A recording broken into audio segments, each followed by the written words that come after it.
Tigers baseball on Fox Sports Detroit is presented by Bell Tire.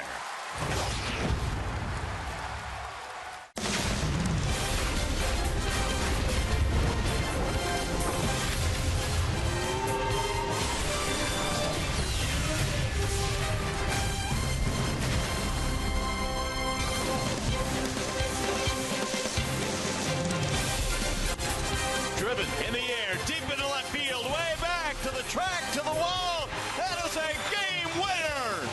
A walk-off home run for Ian Kinsler.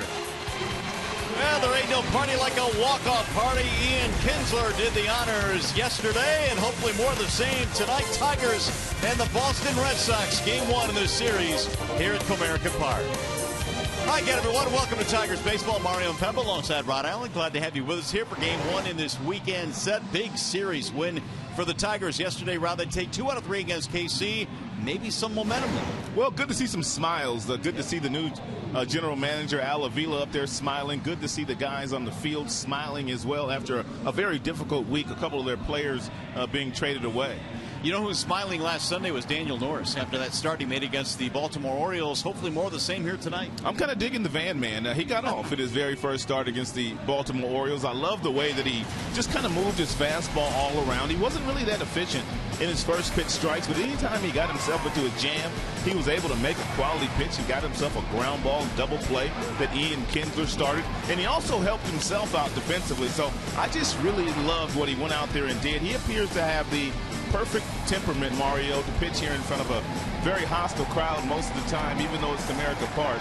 It's nice to see this young man go out there and do what he did. And I've talked to a lot of people about Daniel Norris, and they said the Tigers simply got the best left-handed pitching prospect that was available out there. All right, hopefully more of the same from the van man, as Ron calls him here, as Daniel Norris makes his first Tiger start in this ballpark. After a short break, we sit into the Call Sam Studios.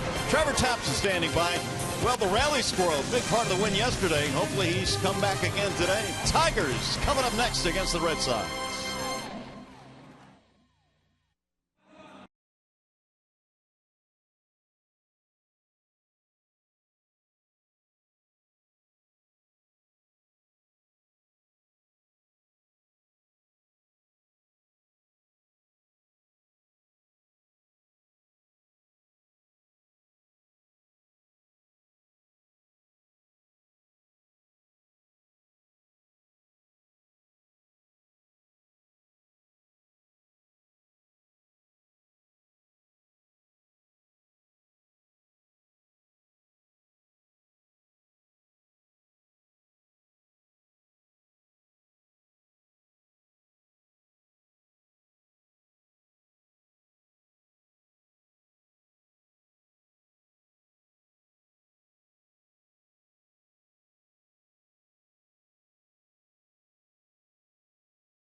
Tigers and the Boston Red Sox getting set to do battle here tonight. And Daniel Norris on the hill, presented by Family Heating, Cooling, and Electrical. He did nice work 5 days ago against the Baltimore Orioles. Gave up 1 run in that game, had 5 strikeouts. His fastball tops out at about 93, 94 miles an hour. He's got a changeup that's still developing. He also has a couple of different breaking balls, which would be the slider and also the curveball. Brock Holt will get things started here for the Red Sox. This is game 1 in this 3-game weekend series. And Norris goes to work wearing Tigers whites for the first time in his career, and he takes the ball high, does Brock Holt. He'll be followed by Castillo and Bogaerts here in the first inning for a Boston team that is struggling. The Red Sox come in at 48 and 61 this year.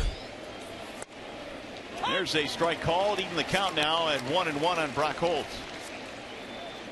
And Brock Holt is a super utility player for the Boston Red Sox. He plays everywhere. Plays all outfield positions and majority of the infield positions. Made an all-star team this year.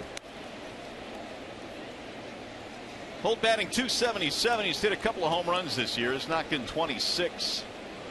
Pretty good numbers on the road this season.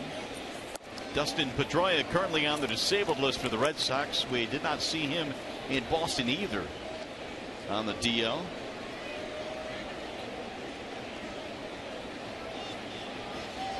Now the 3-1, and he throws a strike. 3-2 now on Brock Holt.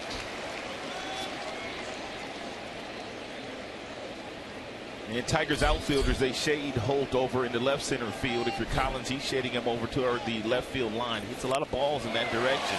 Holt goes down swinging. That is the first strikeout of the ball game for Daniel Norris. Here's the rest of the lineup for the Boston Red Sox, presented by the Metro Detroit Chevy dealers. And for the Sox, you saw Holt, who is really struggling in his last 5 games. That continues in his first at bat. Castillo and Bogaerts. And you've got Ortiz, Ramirez, and Sandoval in the middle. Shaw, Hannigan, and Jackie Bradley Jr. rounded out for John Farrell. Here is Rusney Castillo, and he looks at strike 1 from Norris. Castillo batting .267, couple of home runs this year. Here's the 0-1 pitch, and he bounces one left side. Castellanos can't get it. Iglesias can, but no chance. It'll be an infield single. It's a wise no throw by Iglesias, knowing that Castillo has good speed. Let's take a look at the Tigers starting defense. It's presented by Beaumont Health System. Right to left, you've got Martinez, Ghost, Collins in the outfield. Third to first, Castellanos, Iglesias, Kinsler, Avila. James McCann, the only catcher in the major leagues this season that has not committed an error. He has been outstanding this year. James McCann getting the call again behind the plate tonight for the Tigers. Here is Xander Bogaerts. He's been one of their better performers this year. Bogaerts at .310 with 51 RBIs. I really like the way that McCann handled Norris in his first start as a Tiger in Baltimore. And Norris did not shake off James very often. They should be even better here tonight. There's a fastball in there for a strike on the right-handed batting Xander Bogaerts. This might be the best all-around shortstop in the American League as we speak. His numbers offensively are simply off the chain, and defensively, very few have been better than Bogaerts this year. Kills left-handed pitching.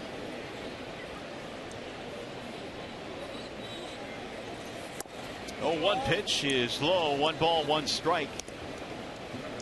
Bogaerts, of course, one of the main reasons why Jose Iglesias is here in Detroit. They were both in the Boston system. Bogaerts very highly thought of, as was Iglesias. One of them became expendable, and the Tigers picked up Jose. He's done a really good job.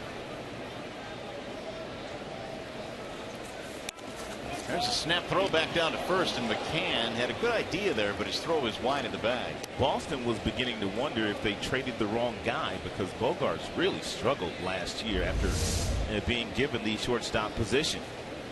But it's turned out to work in Boston's favor. McCann not bashful about throwing the baseball around. That was just a little wide at first, though. He's not, is he?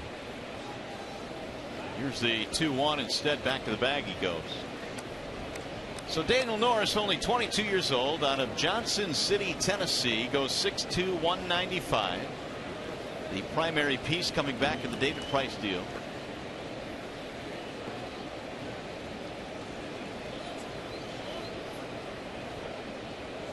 And another toss back to the bag, chasing Castillo back there. Rusney has stolen 3 this year. He hasn't been caught.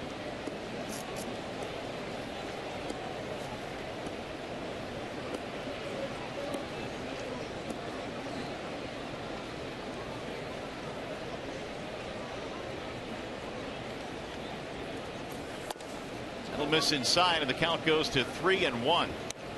Norris also fell behind Brock Holt to start this game before Holt struck out.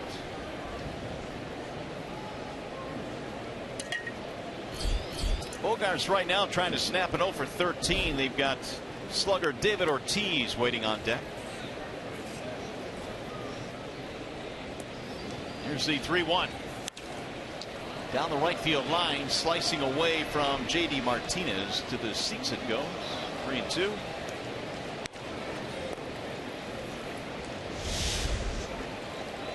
That's what you have in Bogarts and Iglesias. Both guys having tremendous seasons. And Bogarts has scored more runs. His fielding percentage a little bit better than Jose Iglesias, but Iglesias was an all-star this year.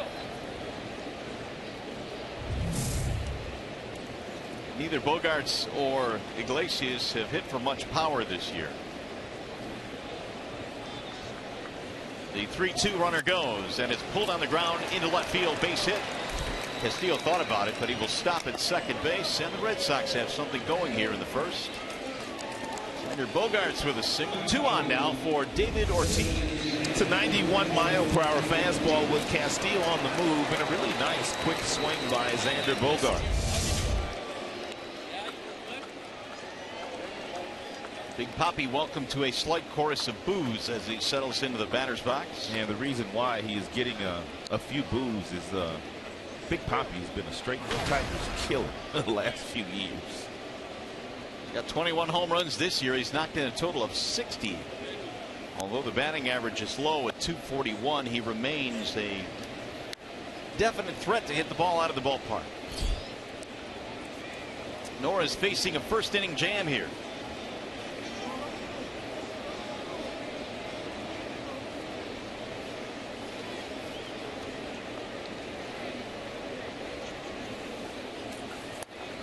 Low and away, 1-0.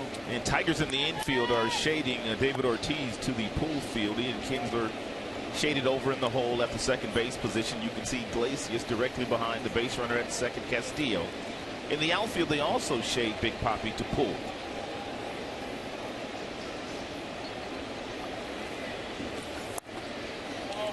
That one missed. 2-0 the count. Ortiz this year batting just .172 against left-handed pitching. 3 of his 21 homers have come against lefties as well.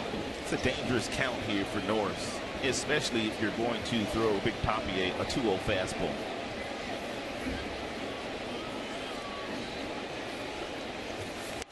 High, 3 balls and no strikes. Not a whole lot easier. Waiting on deck is Hanley Ramirez as Norris tries to navigate through the middle of the lineup here in the first inning.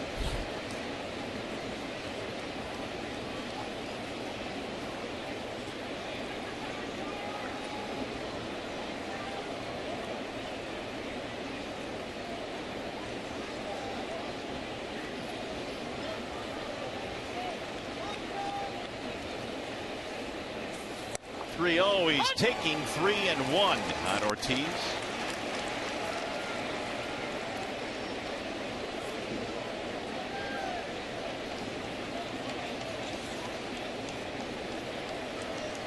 These two ball clubs met in Boston on the Tigers' last road trip, and the Red Sox won 2 out of 3 in that series. And Ortiz looks at a strike on a check swing. 3-2 now. Big Papi. He will. Well, you wonder what Farrell will do here. John Farrell, the manager of the Boston Red Sox, does he dare start the runners here in 3-2 count, left-hander against left-hander, and Big Papi struggling, as you mentioned, this year against lefties, hitting only .161. Lifted in the air to center field. A lot of room out there for Anthony Goes. He's lining it up. Runners will tag. Castillo going to third base. Here's the throw. He dives in and he sinks. Boy, can Goes throw. Anthony Goes throws a one-hop bullet right to Castellanos, and they almost got him. Anthony did a really good job of lining up his body as well. He does this as well as any center fielder in the game on routine fly balls to the outfield. Look at him get behind the ball.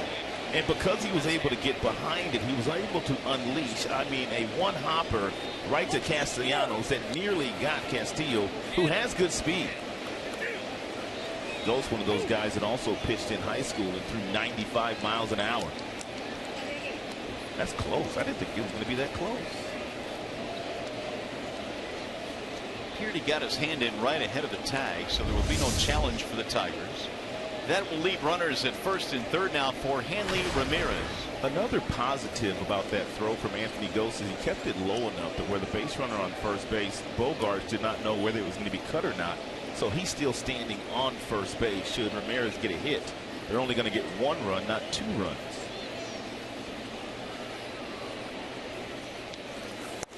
And Ramirez takes strike one. Hanley's got 19 homers this year. He's knocked in 51.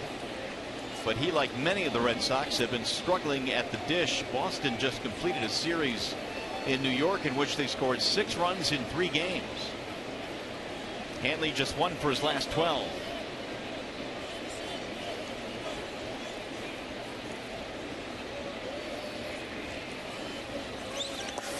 Good block by McCann there. 1 ball, 1 strike. Can't do it any better than James just did it. And when you call for the breaking ball, you have to make sure that you shift the body. You get the hands down between your leg to make sure the ball does not scoot through the 5-hole. And you try to keep it right in front. He did all of those things properly.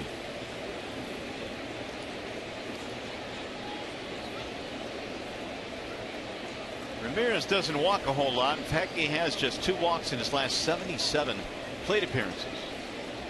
Trying to drive in a run here with 2 outs. Swing and a miss, 1 and 2. Really the first changeup that we've seen from Norris. He will not throw that many changeups to left-handers, but a heavy dose of that pitch to the right-handers. That's a straight change. That's not a circle change. It's a straight change, and it had Hanley Ramirez off balance.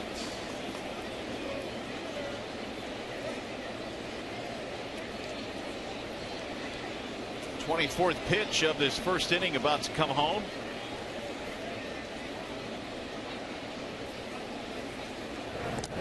Chase Bogarts back to first base.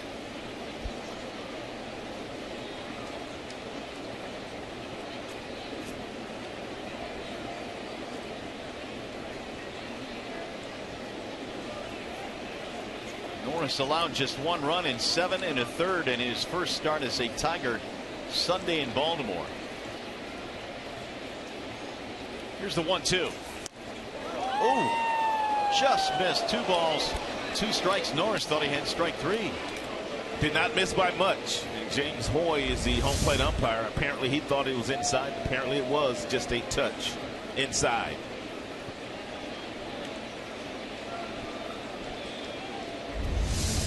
Norris's body language indicating he thought he had strike 3. That's outside. 3-2 now, so another 3-ball count here for Norris.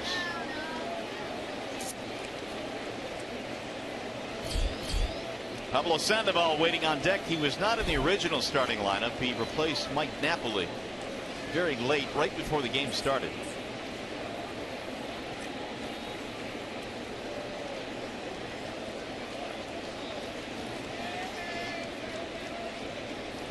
The 3-2.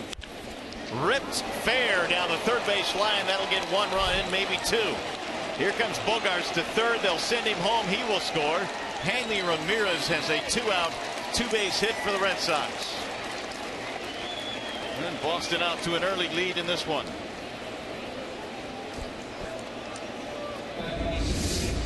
Hanley got himself a 3-2 pitch that was up in the strike zone. It was a fastball that he got out in front of and absolutely ripped right past the third baseman Castellanos. The ball trickled off the fence and got all the way to the wall, and that allowed Xander Bogaerts, who was on first, to come all the way around to score.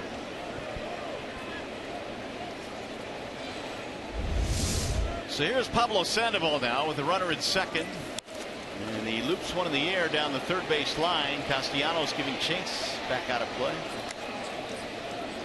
Sandoval is hitting lefty against the lefty. He was switch hitting earlier this year, but he has given that up, and basically because he was batting just .049 right-handed. Yeah, numbers were horrible. He was 2 for 41. But for a guy that has had as much success as Sandoval has in the big leagues, you wouldn't think that one half of the poor swinging from the right side would cause him to abandon switch hitting. We had a rip there, and he sends it back to the screen 0-2. Pablo was signed as a free agent in November, a 5-year deal with an option for 2020 for the Red Sox. And the numbers this year just have been okay compared to the rest of his career. He's had a really good career with San Francisco. Multiple world championships there. And the Panda takes one outside, 1-2. Two-run double by Hanley Ramirez, giving the Red Sox an early lead in this one. It's turned into a lengthy first inning for Daniel Norris, about to throw his 30th pitch of the night.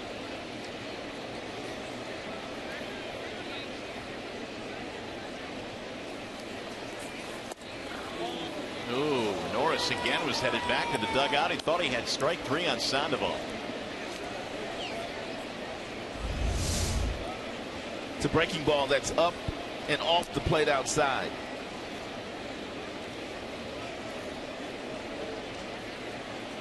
He might want to stay on that mound a little bit longer and let Mr. James Hoy do some umpiring here tonight. That's the second time that Norris has taken a step or two toward the dugout. 2-2 the count stays on Pablo Sandoval. That's when the catcher simply has to apologize to the home plate umpire. Sorry about that. He's just a little charged up today. It's his first start here in Comerica Park. Give him a pass.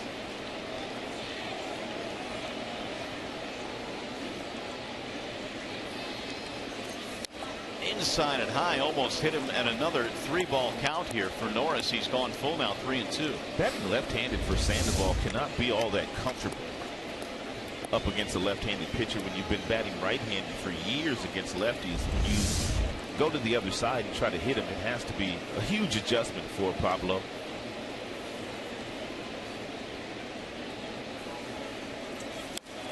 Lifted back out of play. Norris has gone to a 3-ball count on 5 of the 6 hitters he has faced here in the first. Waiting on deck, the number 7 hitter, Travis Shaw. Red Sox trying to make this inning even bigger than it already is. They've scored 2 runs on the double by Hanley Ramirez. Way out front, yanked it foul. Well, in his first start, he was much more efficient, and so Norris tonight having to battle through this first inning.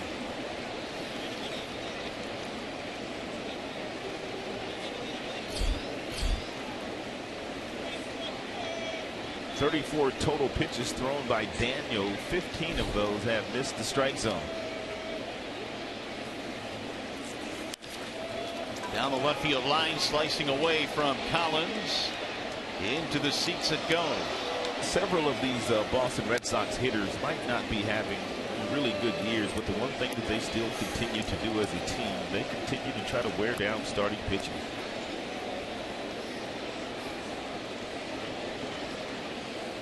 Doing a good job of that here in the first inning. This will be the 10th pitch coming up in this at bat to Sandoval.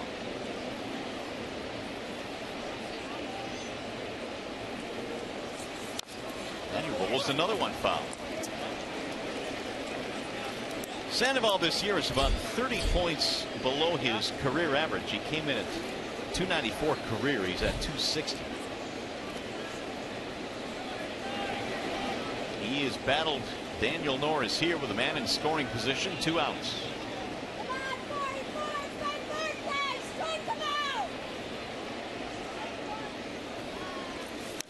Another foul straight back at the screen.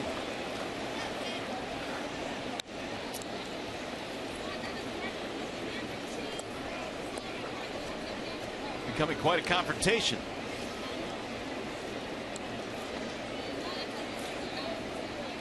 Six 2-strike foul balls for Sandoval in this at bat. And pitch number 38 coming up for Daniel Norris. Pulled on the ground, foul, just outside of the bag at first. That would have scored a run. Daniel Norris has thrown Sandoval everything but the kitchen sink, and he has not been able to put him away. He has thrown him fastballs, four-seamers, and cutters. He's also thrown him a curveball. Daniel not likely to use that changeup against Sandoval. It's a dangerous pitch.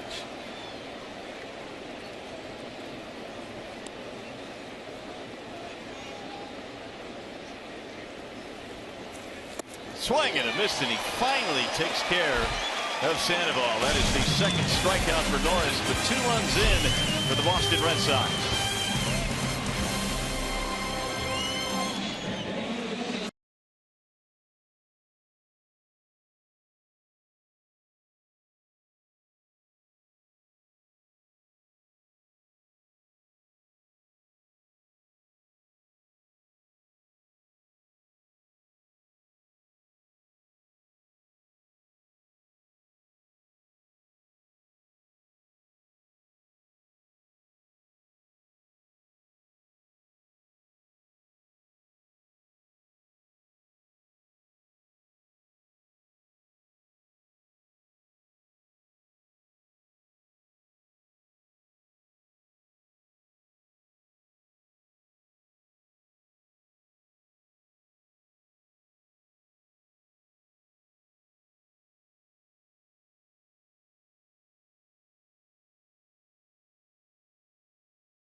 Bottom of the first, Anthony Ghost will lead off the Tigers starting lineup tonight, presented by the Southeast Michigan Ford dealers.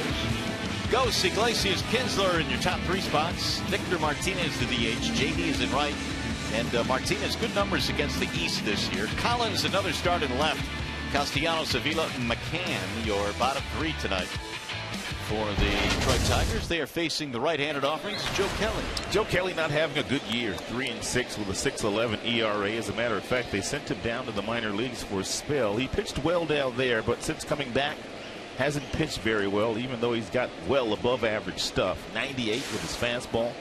He's got a slider. He's got a curveball and a good changeup, but the numbers just aren't there this year so far for Kelly.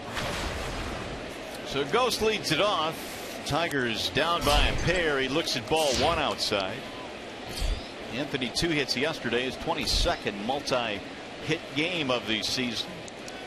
A dramatic win for the Tigers. The Royals came back to tie that one up late, and Detroit wins it in the bottom of the 9th. Swing and a miss. 1 ball and 1 strike.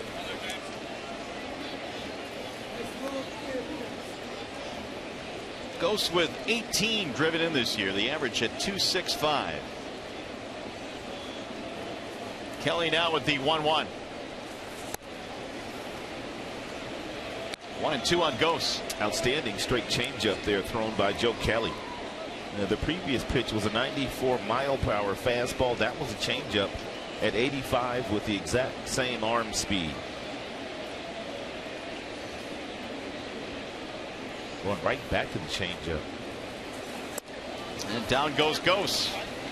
Carved him up.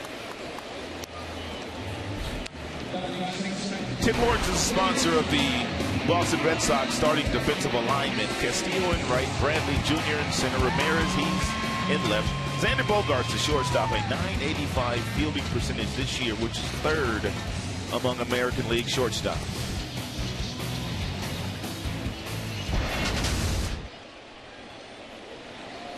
So Iglesias stands in.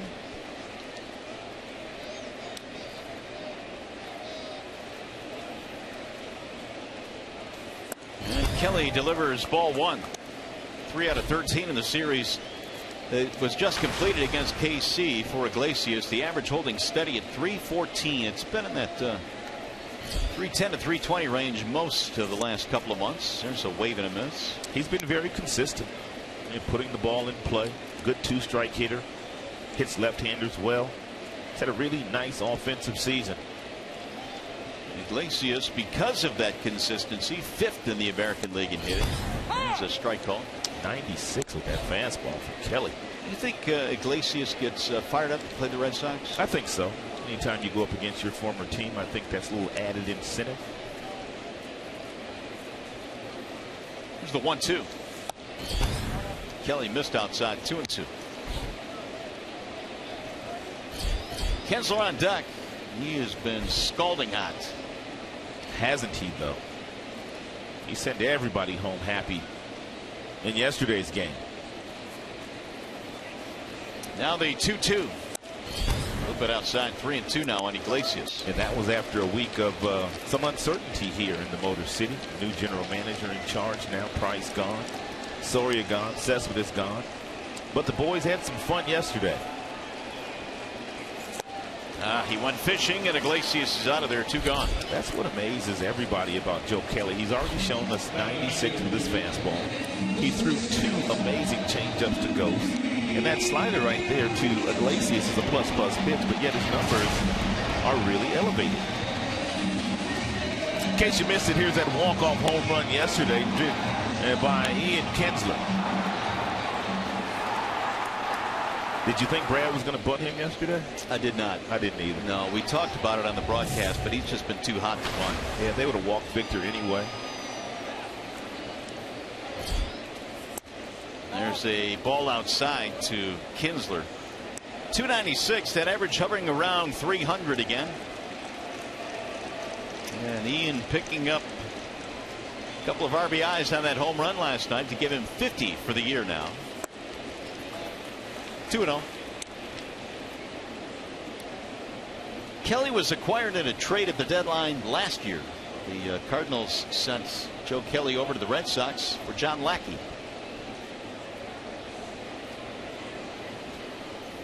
Here's the 2-0 pitch. Bender, that's in there for a strike, 2-1. Joe Kelly, born in Anaheim, California. Went to college at Cal Riverside.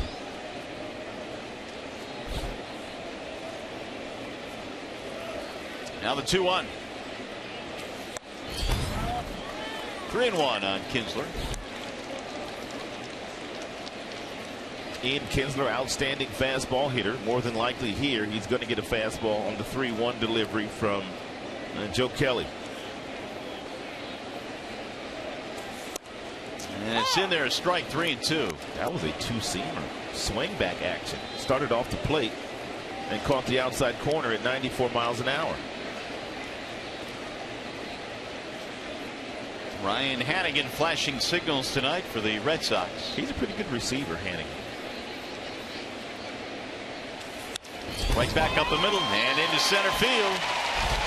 Kinsler with another hit. 2-out single keeps it going for Victor Martinez. The previous pitch was 94 with some movement. This was a 4-seam fastball at 96, and Ian Kinsler barrels it up right back through the middle. They can't get him out right now. He's just unconscious.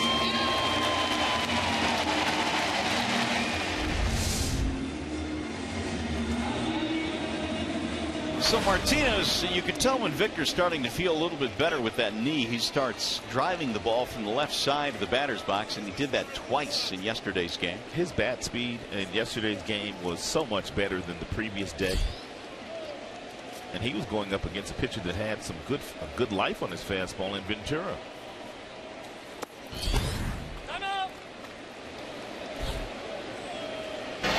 Here's his home runs yesterday.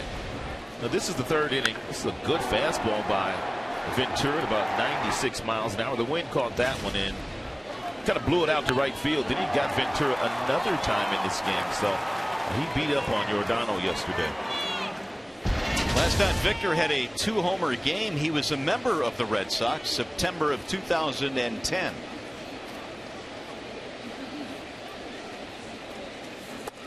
That sails outside 2-0. Victor knows all too well what it's like to be dealt the trading deadline. He went from the Indians to the Red Sox a couple of years ago, and he knows what it's like when that last week of July comes around. You're not certain where you will be, where your family will be. Martinez went through it and really put up good numbers after he was acquired by Boston. He's ahead here 2-0. 3-0. Yeah, Victor grew up in the Cleveland Indians organization, and when he was traded, he took it rather hard. Did not want to leave Cleveland. That was a team that he grew up with through the minor leagues. His family was very comfortable there. But he's made a nice home here in Detroit. Well, if Kelly is tiptoeing around Victor Martinez, he has J.D. waiting on deck. Drill to right field. That's going to drop. Base hit. Kinsler goes to second, and it's back-to-back 2-out hits. I don't know what the difference is between Victor on Saturday night, where he did not swing the bat all that effectively, to yesterday, where he left the building twice, to today, 3-0, jumps on a fastball that's up in the strike zone and gets on top of it and hits an absolute missile to right field that Castillo nearly overran.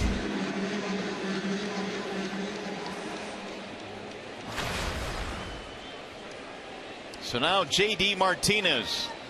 Tying runs on here in the first.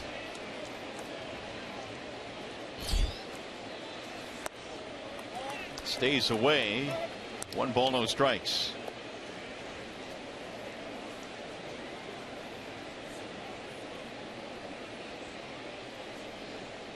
Martinez had a big series in Boston, was 5 for 11 in that series at Fenway Park. Got a chance to get his team on the board here with 2 outs. And again, he stays away, and the count goes to 2-0.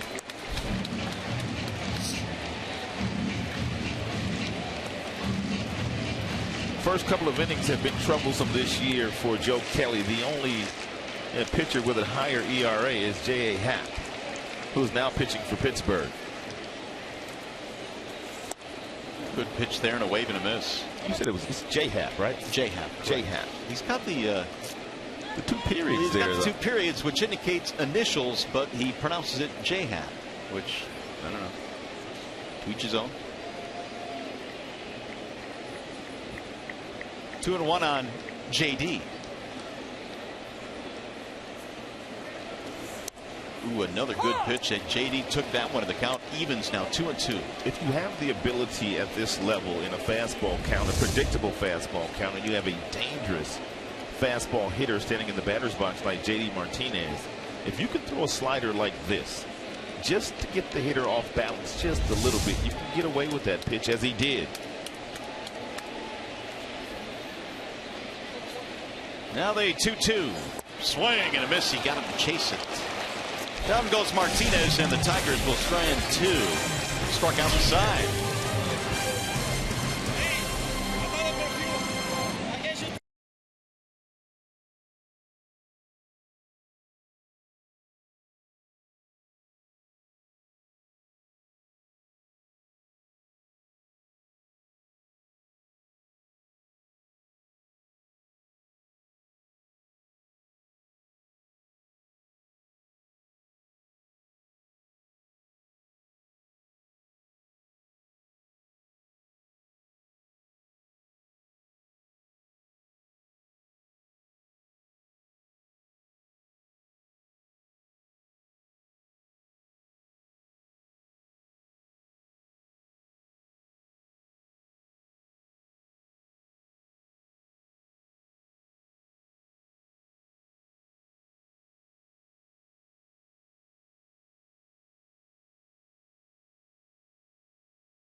upset the Tigers, gave up a pair in the first inning. It was a long first inning for Daniel Norris. He pitched or threw 39 pitches in that frame. And he'll face the bottom three here in the second. First one is a ball outside to Travis Shaw, whose dad played in the big leagues for quite a while, as a matter of fact. Jeff Shaw, back in the 90s, was a pitcher. There's a strike, and the count goes 1-1. Shaw batting .417, brief time in the big leagues this year. In there is strike call now, 1-2. He's been one of their hotter bats. That's why they continue to give him reps. He was initially starting the game at third base today with Shaw. We'll get back out of play. John Farrell trying to find anybody and to jumpstart his offense. There's Ryan Hannigan waiting on deck. Here's the 1-2. Well, but one thing that the Red Sox did really well in that first inning was foul off a boatload of pitches. Yes, they did. Sandoval had a 13 pitch at bat total. Norris has already thrown 44 in the game.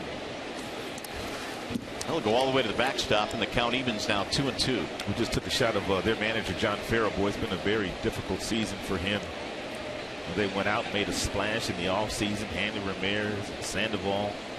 But it really hasn't translated into a lot of wins this year for the Red Sox. High fly ball left field, routine for Tyler Collins. One gone.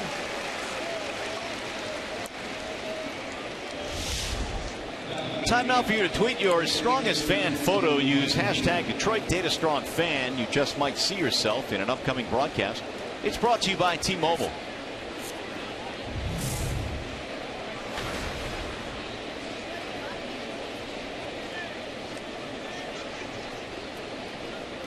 Ryan Hannigan batting .250. He looks at ball one. Boston really has had a lot of success. They've had a couple of World Series titles in recent times, at least, but last year they finished dead last in the East, and they're headed that way again this year. Vila might get there, and he will. Nicely done. 2 up, 2 down here in the second. Yeah, they didn't expect to be where they're at this year, the Boston Red Sox. They thought they'd compete a little bit better. Won the World Series in 2013, in 07, and 04. This year, a rough go, though. Jackie Bradley Jr. having a really tough season offensively, batting just .118. For whatever reason, he performs very well in the minors, as he was doing before he got called up. But once he gets called back up, for whatever reason, he just does not get it done.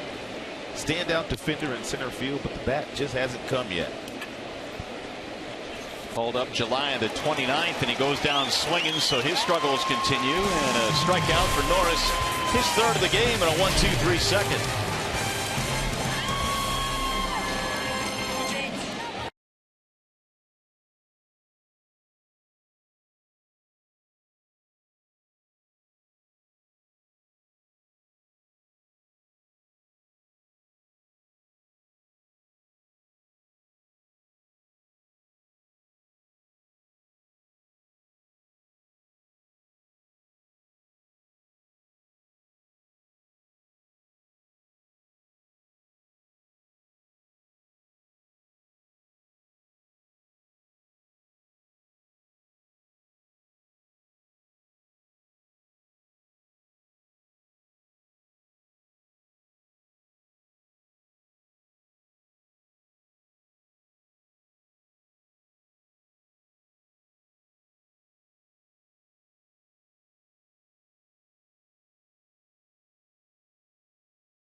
Sports Detroit is brought to you by Comerica Bank. Raise your expectations of what a bank can be when it's time. Come to Comerica. By Dodge, find your summer of performance with great deals at the Dodge Summer Clearance Event. And by Spartan Stores. For locations, visit turntospartan.com. Another nice night for baseball here in the Motor City. The Tigers down to the Red Sox early in this one, 2-0. Joe Kelly goes to work and drops in a breaking ball strike to Tyler Collins. He'll be followed by Nick Castellanos and then Alex Avila.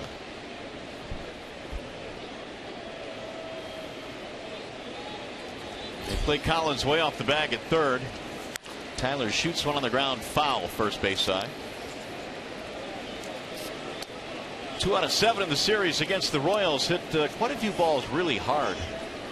And has earned another start in left field here tonight. Tyler called back up from the minor leagues with the trade of Yoenis Cespedes to the Mets. Mets haven't lost a game since they acquired Cespedes. Yeah, they're 5-0. Here's the 0-2. Thought about it. A little wide. 1 ball, 2 strikes on Collins. Mets might just have enough to win the East. You think? Well, we know they have enough starting pitching. Oh my goodness, that's for certain.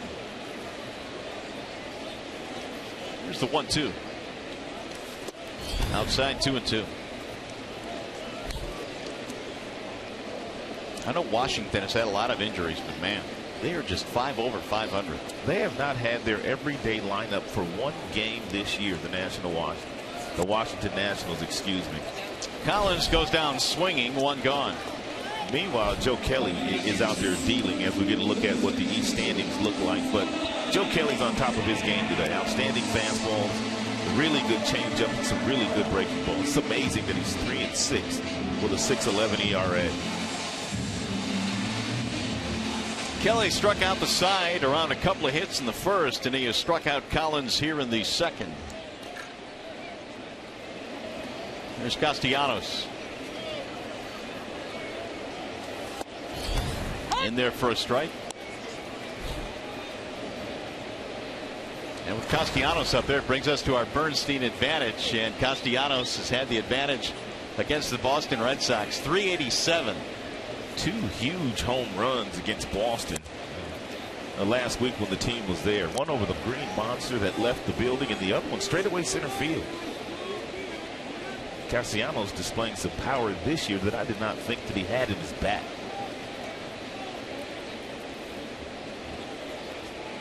Boston held the Tigers to just a 184 average in that series.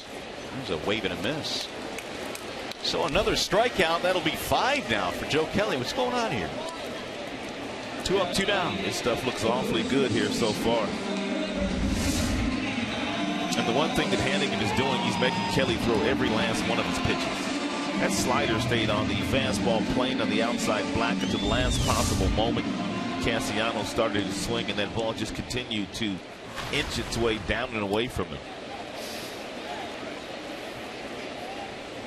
Alex Avila, they have the shift to the right side of the infield against Alex.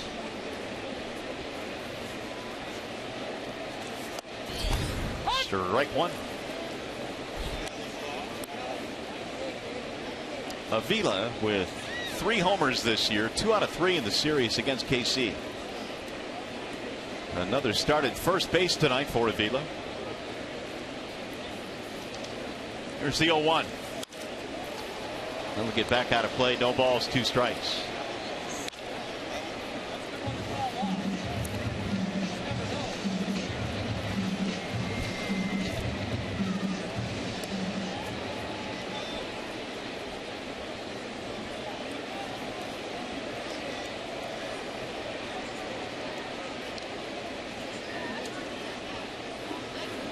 Now the 0-2. A little bit off the plate. 1 ball, 2 strikes.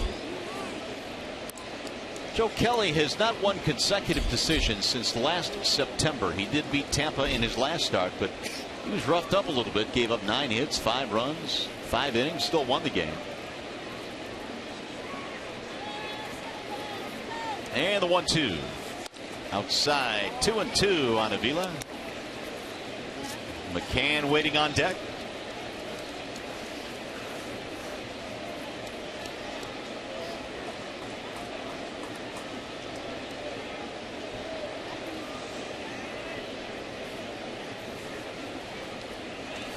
Swing and a miss. Down he goes. And Kelly strikes out the side the first 2 innings. As we go to the third, we will be joined by the Executive Vice President, General Manager of the Tigers. Al Avila will join us. We'll be back.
Pleased to be joined by Al Avila, the Executive Vice President, General Manager of the Tigers. And Al, first of all, congratulations on the new gig. I know this is an exciting time for you, but what has it been like the last 72 hours for you here? It must be, it must have been a little bit nuts. Yeah, to say the least. No, it has been very busy, and really the majority of the time that I've spent the last few days is in re-signing and making sure we bring back our staff and have that continuity here.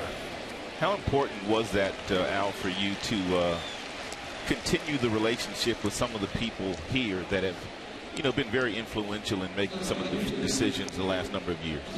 Well, very important. You know, to me, the people that we've had here in place, we've had them for a long time, and much of our success is due to those people. You know, particularly like I just hired or just named David Chad, our Vice President and Assistant General Manager. Well, you know, he's been our scouting director, and he's been doing our drafts, and he's even gone internationally and cross-checked players for us. So I felt that was one of the more important areas to lock up. There's a base hit to right field for Rusney Castillo. It's a one-out single for the Red Sox. Castillo is one of the guys we went out and cross-checked also. And so anyway, that to me was very important in locking him up, and he'll be taking over the role that I used to have with you know, here as the assistant GM, and where he will go out and supervise and look at minor leagues and come back with information as far as players that he feels that you know, we could trade, or maybe guys we may not want to trade, we may want to keep, and you know, have his evaluation there on our own homegrown guys, as well as he will also go out and scout some players for us, for Scott Pleiss, and cross-check like I used to do for him. You know, as far as the guys that we're considering for, let's say, the first-round picks, and he, you know, probably go out internationally too, and cross-check guys like when we did when Castillo and Cespedes back, you know, back when they were free agents. Xander Bogaerts, the batter here, with a 2-0 count now for Boston. Al, you met with the team shortly after you were named to your new position. Can you share with us any part of your message to the ball club that day? Well, you know, it was very simple. Based, you know, the decision was made to make the change, and we had to move forward. So I just told them basically to focus on the game on the field and focus on winning every game. You know, their job is to go out there and play hard and try to win every game they can.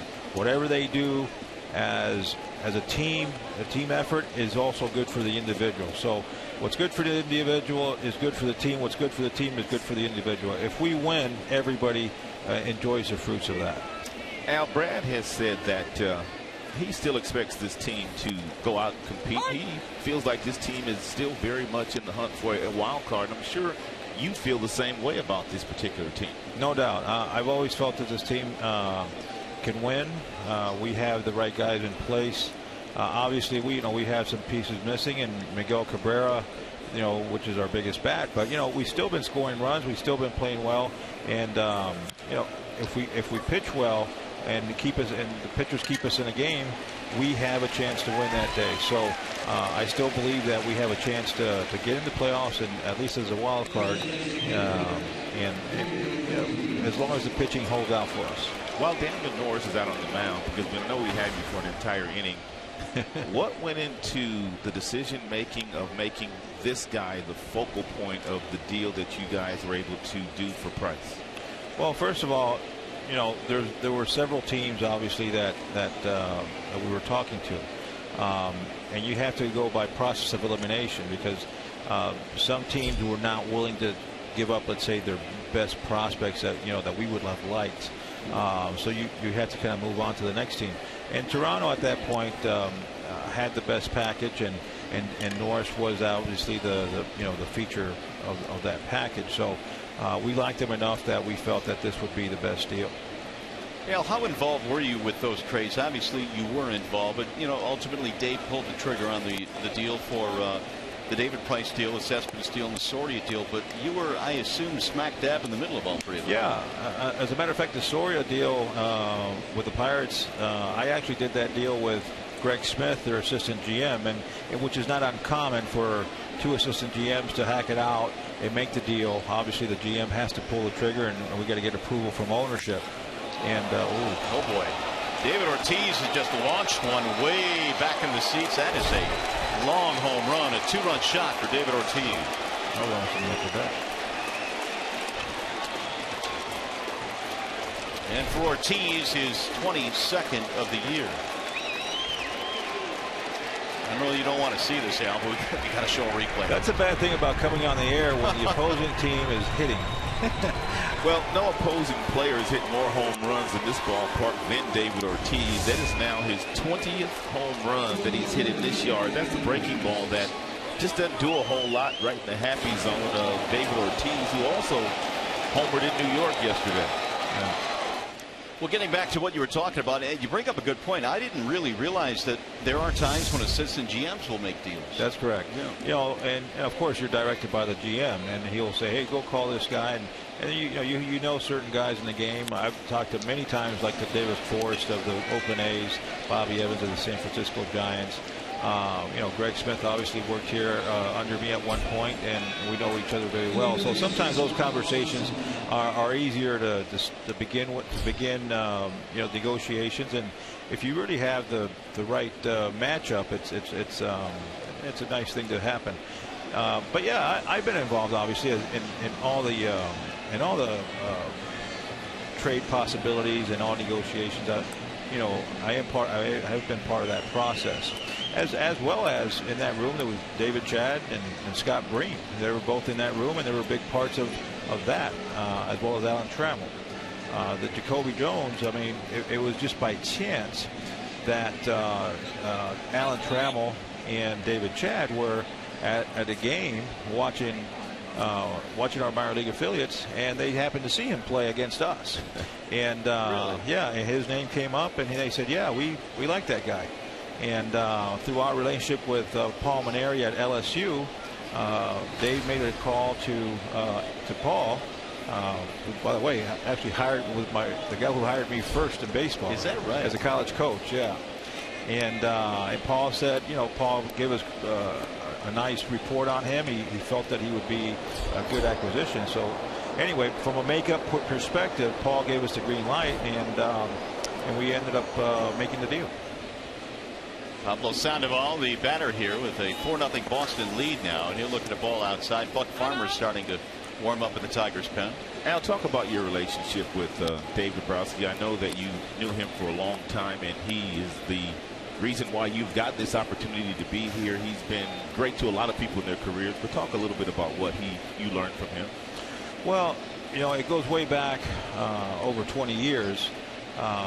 When I came from college baseball, like I mentioned, Paul Maneri had hired me at St. Thomas University to coach with him.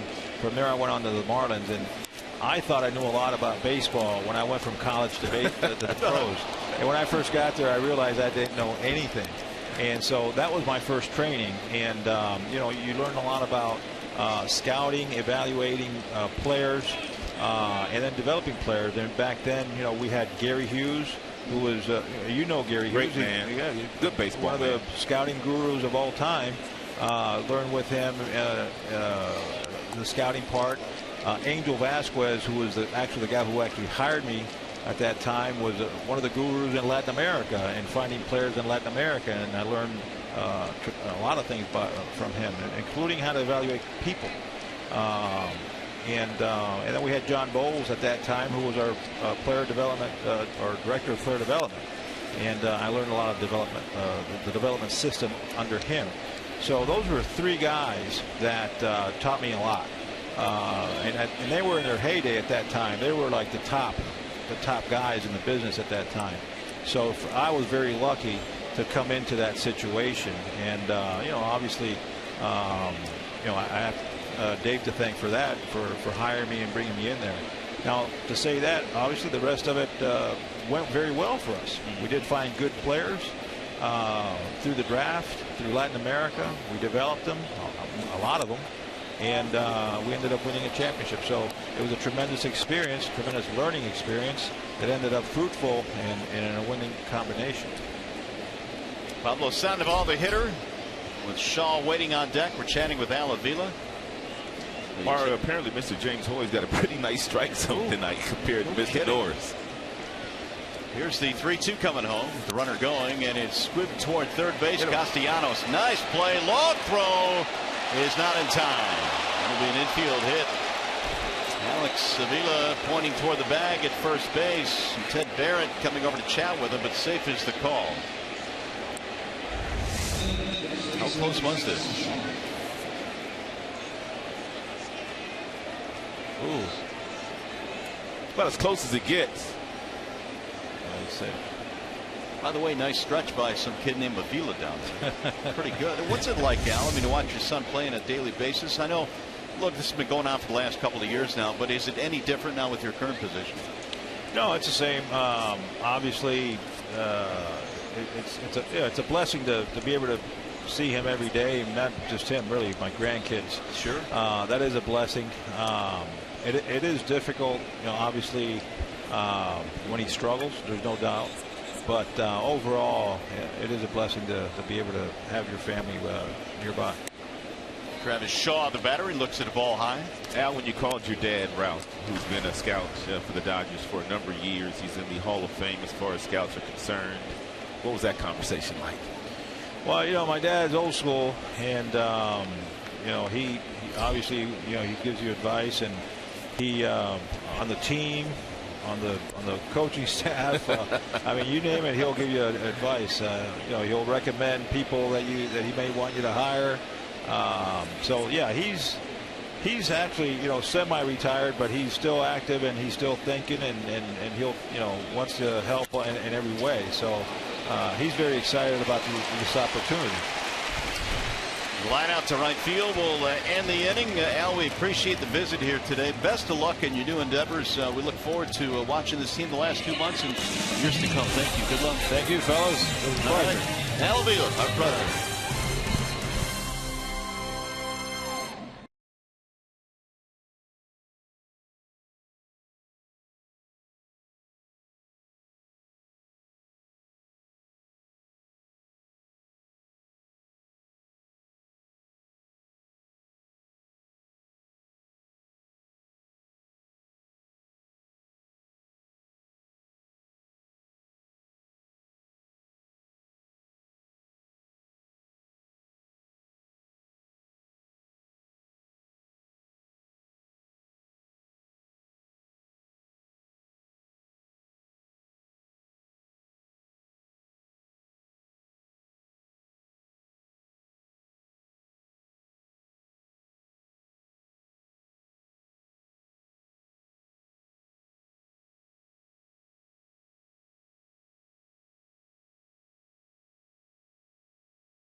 The third is John Farrell, who just found out minutes ago that he is now no longer with Mike Napoli, who has been traded. That's the reason, Rod, he was taken out of the lineup right at the last second. Second tour of duty for Mike Napoli with the Texas Rangers. He had some good years playing for Texas.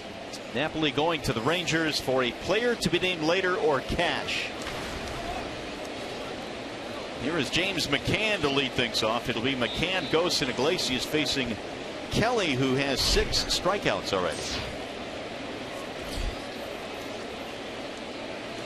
And the first one is a little bit inside. 1 ball and no strikes. Our thanks to Al Avila, who joined us, the executive vice president, general manager of the Tigers, who just assumed that role. He was very informative. Here's the 1-0. A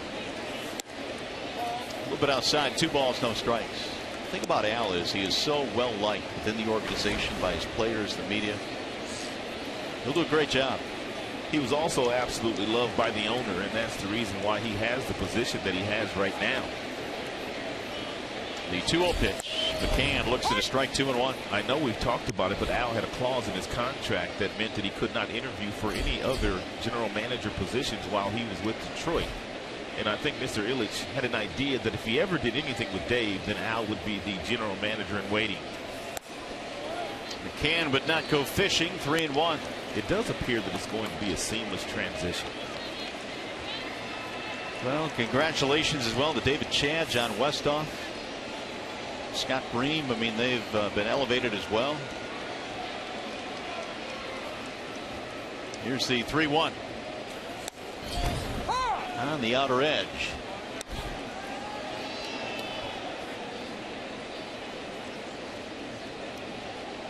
Full count now on McCann.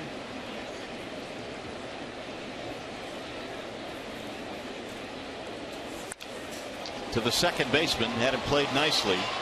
Holt has time after knocking it down. Time for a game break now. We check in with Mickey York.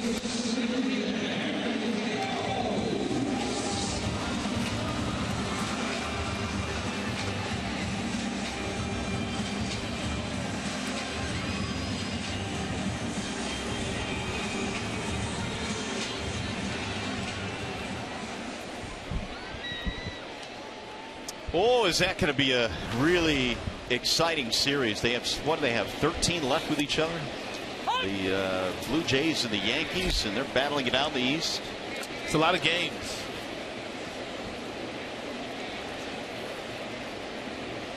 Anthony Gose struck out his first time up.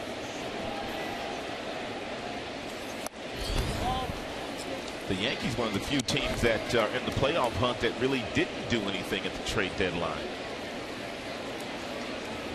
Well, they have a pretty deep lineup. There's the 1-1. But I'm not sure there's a team out there that couldn't use some improving. I mean, there's not a perfect team out there. But as we've seen with Napoli leaving here today on August 7th, going in from Boston to the Texas Rangers, teams can still make deals. Here's the 1-2. Swing and a miss. Ghost down on strikes again. That's the second time that he has struck out Anthony Ghost on that real nice change piece. His strikes to walks ratio, I mean, balls are not all that good here today. Kelly, but he is punching out a lot of Tigers.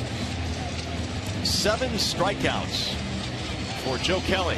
That time he turned the changeup over a little bit and faded that one away from Ghost.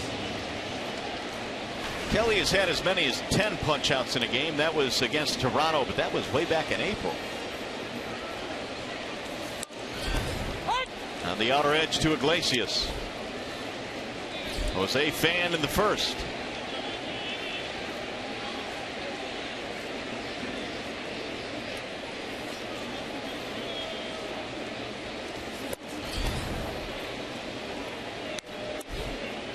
No walks in this game for Kelly, who came in his last 2 starts avoiding the base on balls. Just 2 walks in his last 2 starts. Now the 1-1. Off the end of the bat, foul. 1-2. 4 runs on 7 hits for the Red Sox. No runs, 2 hits for the Tigers. Two-run double by Hanley Ramirez. Two-run homer by David Ortiz.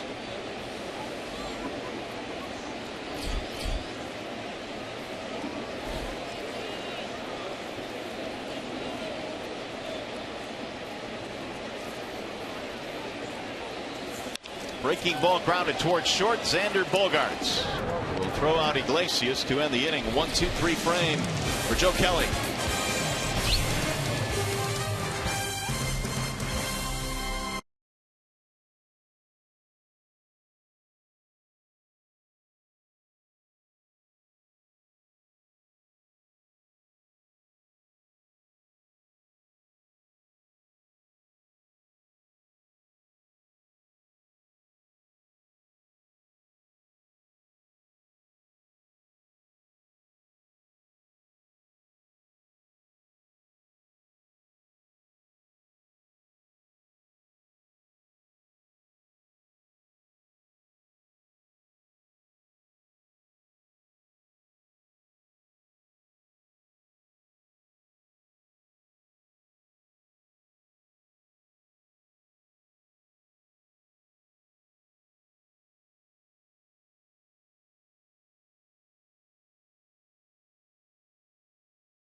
Daniel Norris back to the hill. Ryan Hanigan will lead things off for the Red Sox. It'll be Hanigan, Jackie Bradley Jr., and then Brock Holt. First one is in there for a strike.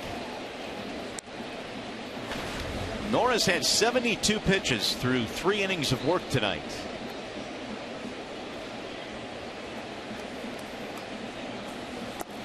Couldn't hold up. 0-2. He is 8 of 17 in first pitch strikes so far thrown here today, and he's already had a lot of 3-ball counts. His efficiency not nearly as good here so far tonight as it was when he made his Tigers debut last Sunday in Baltimore. Well, he's at 74 right now. He threw 84 in 7 1/3 in that game.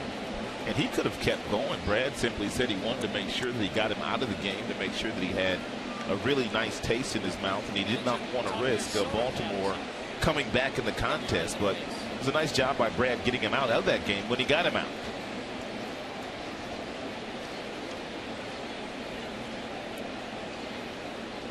One and two on Hanigan, who popped up in his first at bat. He sends a bouncer back to the mound.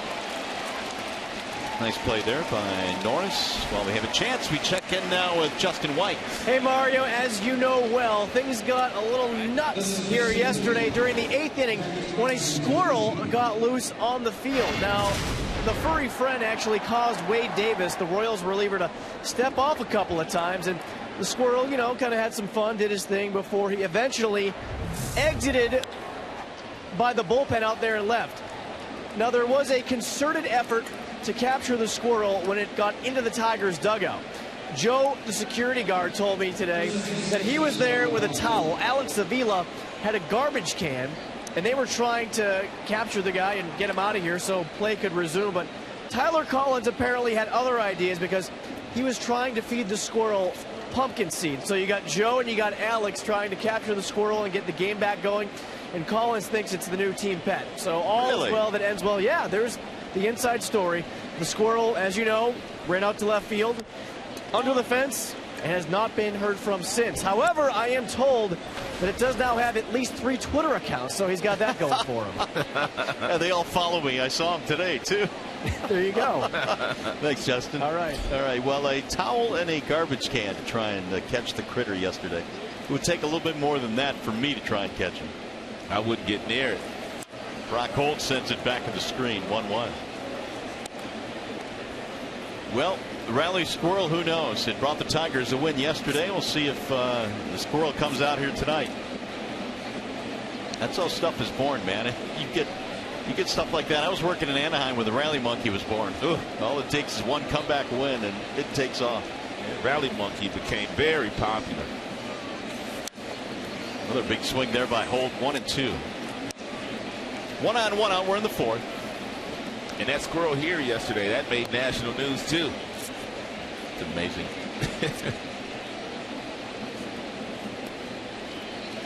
Holt a strikeout and a ground out. Playing second base in place of Dustin Pedroia, who's on the disabled list. And Holt has made starts at every single infield position. He's made starts at every single outfield position.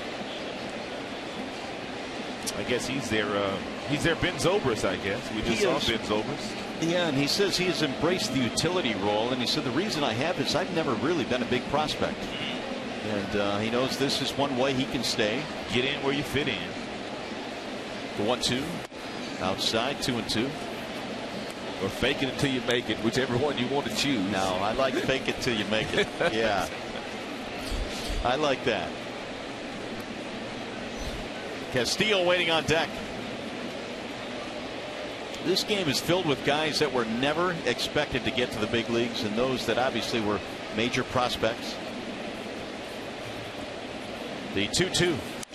And a lot of times the difference is how hard guys want to work in the minor leagues to get their opportunity. That's where the area scouts are vital. And when they're watching some players that may not have as much talent as some of the other guys on the field, but you watch this guy every single summer.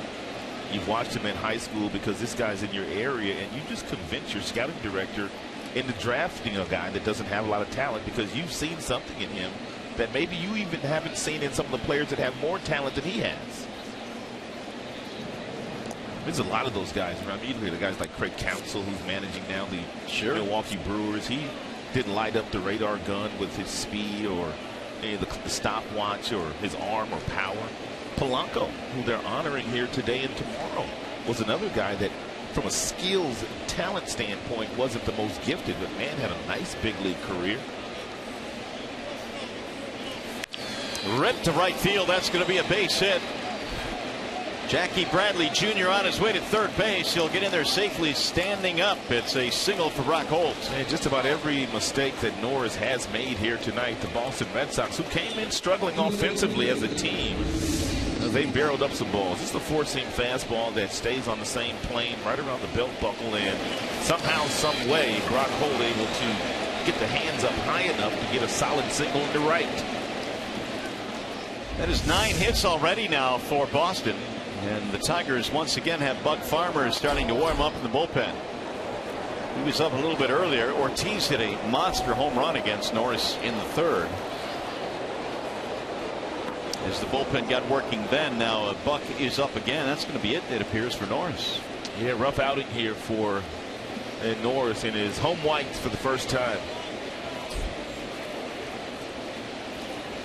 So the 2 men on the bases are going to be his responsibility. And Brad will take the baseball. Wallside windows pitching change here at Comerica Park. Buck Farmer will enter stage left, and we'll be back.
2016 Mitsubishi Outlander. Bell Tire, get the lowest tire price, period. Bell Tire. Meyer, save big with M-Perks from Meyer. Sign up at mperks.com. And by Chevrolet, find new roads. Well, the night is over for Daniel Norris. He is still responsible for runners at the corners. 3 1/3 tonight for Daniel. 9 hits. And 4 earned runs. Didn't walk anybody. But the 9 hits were big. And now Rusney Castillo will face Buck Farmer. It's going to be very important for the remainder of the season for Buck Farmer to show the team that he can pitch out of the bullpen. There are many that believe his future is in the bullpen. He's got a big arm, fastball 95 miles an hour. He's got a really good changeup. He's got a breaking ball that's still developing. There's a strike called on Castillo. How about that? First pitch changeup. 2 singles for Rusney Castillo.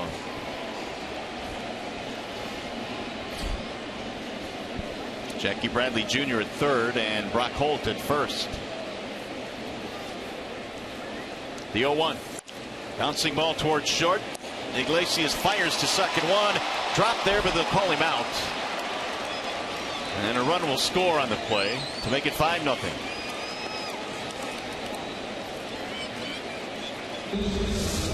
It's really the only play that Iglesias came in on. He took the tricky hop. He got the ball to Kinsler. Kinsler caught it. And then on the exchange, he dropped the baseball trying to turn 2. It's a really good feed by Iglesias. He is very accurate no matter where he throws the ball from as far as the arm angle is concerned. It's one of the most amazing things I've seen in a shortstop. Castillo gets an RBI. Here is Xander Bogaerts. Single and a fly ball for Bogaerts.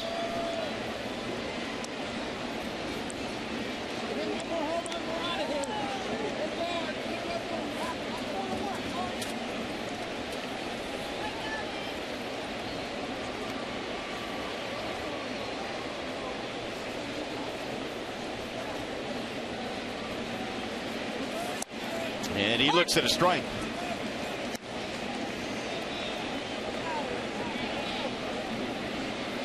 Pretty good since July the 1st. Only Eric Hosmer, Ian Kinsler, Cruz, and Melky Cabrera have been better than Bogaerts. Boy, Ian, man. He's been on fire. Looks like Melky Cabrera finally woke up in Chicago, too. Maybe a little bit too late for them. Agreed. They needed him from the get-go. He was one of their big offseason acquisitions. 0-1 on Bogaerts, who snapped it 0 for 13 with a base hit in the first. Good pitch on the outer edge, and the count is 0-2. KC came in 10.5 up on the Tigers. Boy, Minnesota sliding, aren't they? I think they've lost 5 in a row. They are back to 500, just 1 game ahead of the Tigers. I think you and I both agreed that we didn't believe that Minnesota could sustain the way that they were playing all year. They at the trade deadline, who did they get? They got a relief pitcher, I think. The guy from Tampa Bay, the left-hander. They went and got him out of their bullpen. Oh no, actually it was a Jepson, the right-hander. Right? Yeah. And really, that's it. That's the only major change they made.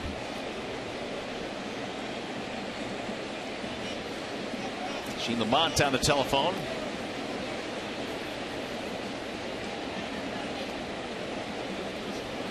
Five nothing. Boston in the lead. 2 in the first, 2 in the third, 1 more here in the fourth.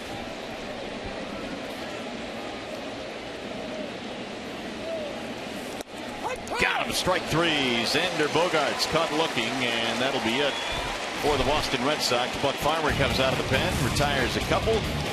We go to the bottom of the fourth.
lost Michael Bourne. Nick Swisher traded to the Braves for Chris Johnson today. What do you make of that? Not sure. I know that's some money. That's Bourne making good money. Swisher also making some real good money. So the Indians must have eaten some of that money. They had to. And Swisher and Bourne both were struggling. And they've been struggling since they put on a Tribe uniform. So a change of scene would be really good for them. Bourne made an all-star team playing for the Atlanta Braves. Mike Leake placed on the DL. Good pitching matchup. Kershaw and Garrett Cole tonight over in the National League. Ooh, that's a good one. Ian Kinsler is starting it off here in the bottom of the fourth. Ian had a single in the first.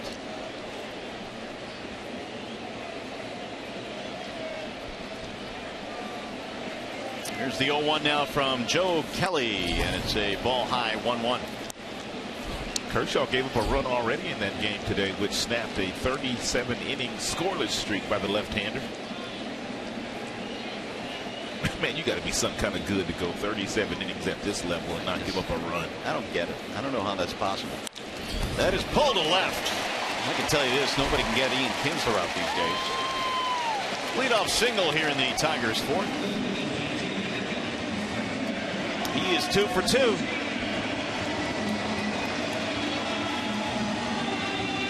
Kinsler came in batting .390 since the All-Star break. .390. With 2 more hits tonight, that'll bring up Victor Martinez.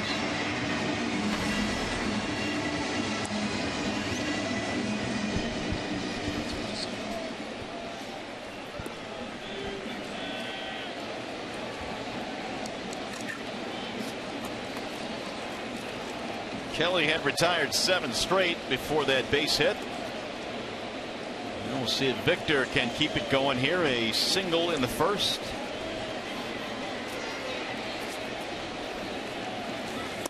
And he'll look at a ball outside 1-0. Hey, Fiesta Tigres is tomorrow. The Tigers battle the Boston Red Sox at 7:08. Enjoy live music. Pre-game ceremony honoring former Tiger Placido Polanco. 866-66-TIGER for information, or check it out at tigers.com. I think that's a wonderful gesture by the Tigers to bring back some of the Latin players on Fiesta Tigres night. I believe Mags has been here. Guillen was here. Now Polanco's turn. That ball hammered to the air toward right center field. Jackie Bradley Jr. on the run makes the catch. Jackie Bradley Jr. says he absolutely loves coming to Comerica Park. Oh my goodness. He almost turned 2. Because he can really roam in the outfield. I thought he had no shot at getting that ball. I was wrong. 1 away. He has outstanding speed. We talked about Bradley Jr. and the fact that he's not hitting, but man, he has world-class speed in the outfield, gets great jumps, and Ian Kinsler was all the way around second base, which meant that he didn't think Bradley was going to catch it either, so he had to retouch second and just got back to first base with a slide. He threw that thing on the fly. He had to get on his horse to get back. Here's J.D. Martinez.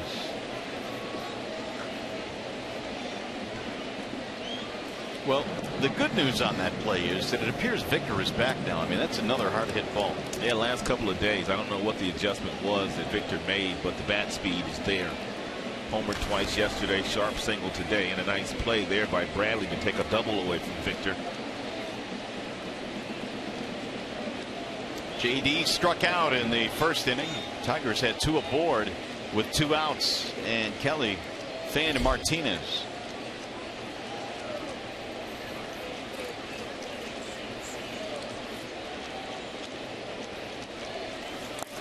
Good pickup there by Hannigan. And Victor Martinez, after this catch was made, a little upset. He thought for sure that that ball was going to get into the gap.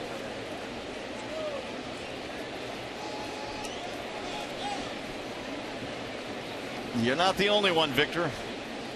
How about you had yourself a double?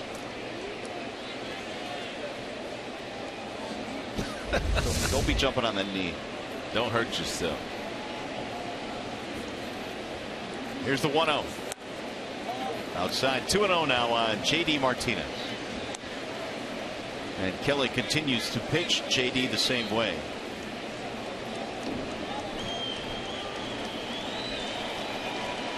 Seven strikeouts already in the game for Joe Kelly. Season high is 10. Here's the 2-0.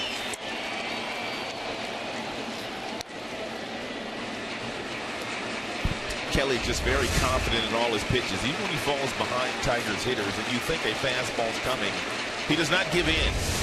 He has thrown several changeups in fastball counts, and that was a slider that he threw there to J.D. Martinez on the 2-0 pitch.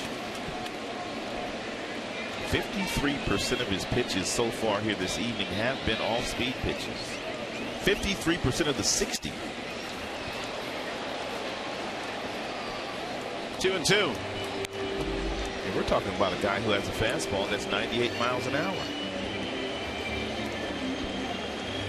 Kelly's best year with the Cardinals was 2013, a 10-game winner that year, was 10-5. He pitched both out of the bullpen and in the rotation for the Cards. And then came to Boston in the John Lackey deal. He was the all-time saves leader at Cal Riverside. 2-2. High, towering drive, left center field. That ball has hit a ton, and that ball is gone. J.D. Martinez drives one to left center field, and the Tigers are on the board. One too many sliders thrown by Joe Kelly.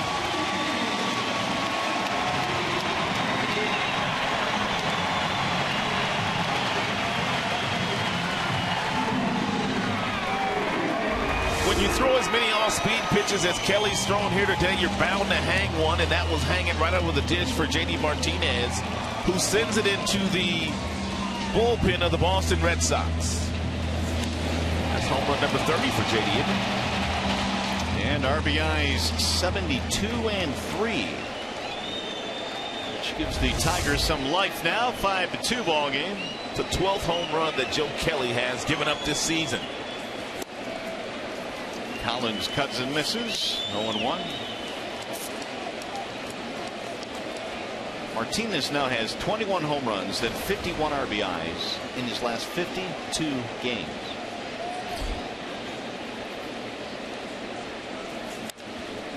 Pop up. This might drop. Diving try by Bogarts. Can't get it. Collins thought about going to second, and now he's got to scamper back to first. Group single for Tyler Collins.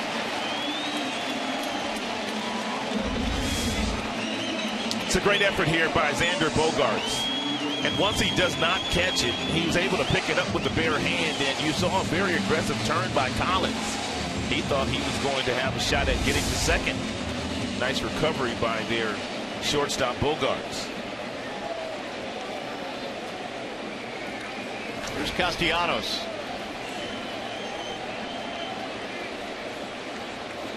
Nick Fan back in the second.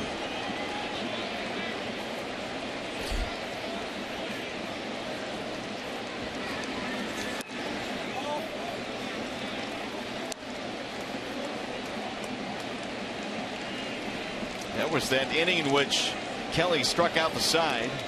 Also struck out the side in the first around a couple of hits.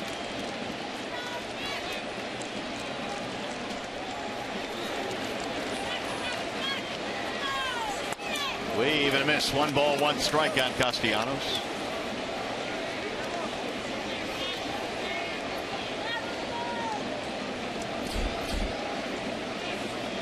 Tigers have won 9 of the last 11 games against the Red Sox here in Detroit. They've dominated them in this ballpark. Fell behind early tonight 5-0, but they battled back for a couple.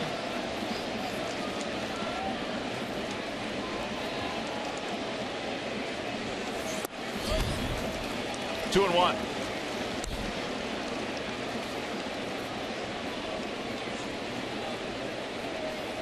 Here's a count here today where Kelly's thrown a lot of off-speed pitches. When he's fallen behind, we'll see what he throws to Castellanos. If you're a hitter, you can afford to sit on something off-speed here. You only have 1 strike. If you don't get the off-speed pitch, you simply take it. Got it too. Toward left field.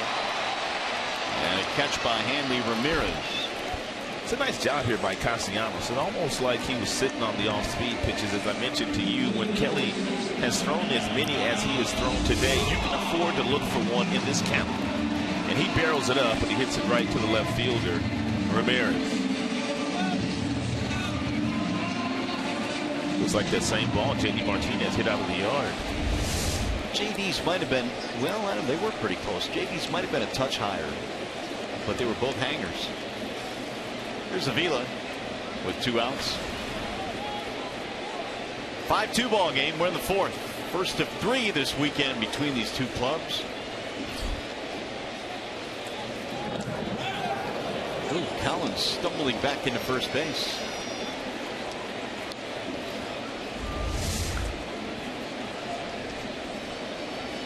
He's out. Well, no, it looked like the left foot got in. They're going to look at it. The Red Sox are. He may be out.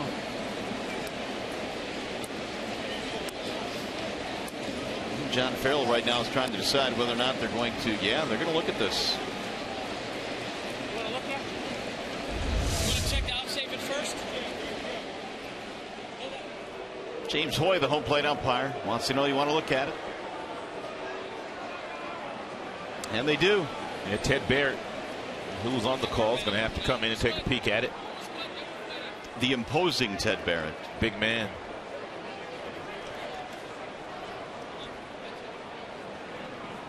And now they'll bring the equipment out, and New York takes a look at this, and they will decide whether he is safe or out. The second replay seemed to indicate they might have tagged him before the awkward step by Collins to try and get back in there. See if there's enough to call him out.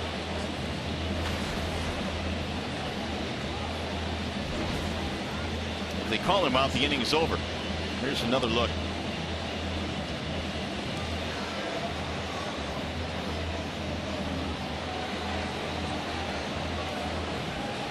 Pretty close.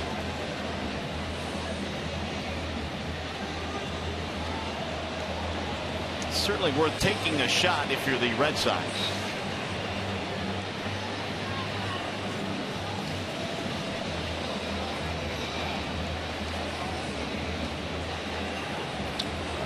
And very close play.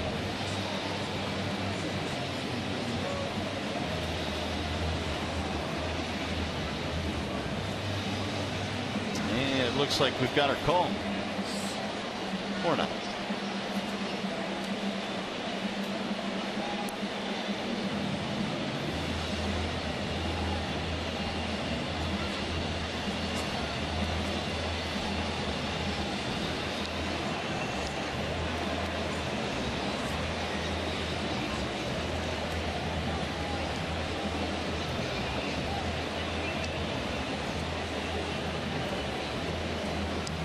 Now they've got their answer. He's out. So Collins is picked off first base. That'll end the inning. Tigers do get on the board, though, as J.D. Martinez gets a breaking ball and punishes it. It's a 2-run shot and a 5-2 ball game.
Ortiz stepped to the plate in the third inning and got himself a breaking ball from Daniel Norris, and he homered for the 20th time here at Comerica Park. No opposing player has hit more big flies here than Big David Ortiz. That one almost reached the second deck out in right field. Ortiz hit his 22nd overall on the year, and he pulls this one right into the shift and right at Ian Kinsler. Big Papi is out, 1 pitch, 1 gone here in the 5th. Buck Farmer has retired all 3 that he's faced. He came on in relief of the starter Daniel Norris. He has thrown some good changeups since coming into the contest. We've talked about Buck and his arsenal. He's got a fastball that tops out at about 95, but his average heater right around 92, 93. Breaking ball that's still developing, but his changeup is a good pitch for him, and it's a confident pitch for him to throw. Hanley Ramirez had a big day so far. Single, double, 2 RBIs. And with Hanley's single in the 3rd, he reached his 1,500th big league hit. It's been a slow go for Ramirez after the All-Star break. Has done much of his damage prior to the break, only a little bit over 200 following the All-Star game, and he'll hit the deck on that one.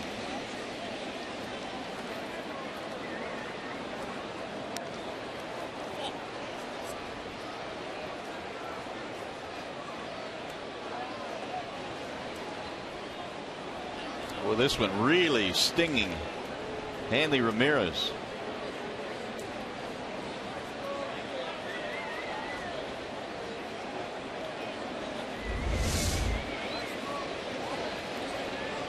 Ooh, right off the top of the left foot. Not good.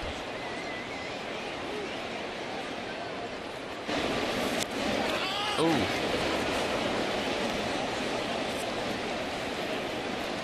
JD Martinez can relate. JD in the last couple of days has fouled off some balls off his left leg. Oh, that one is really, really staying with Ramirez.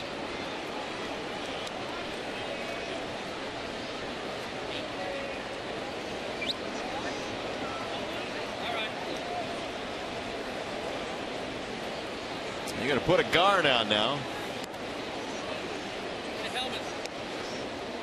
Probably should have done that before he hit back. How about James Hoy had to remind Hanley Ramirez to get his helmet? He's in so much pain he forgot to put the helmet on.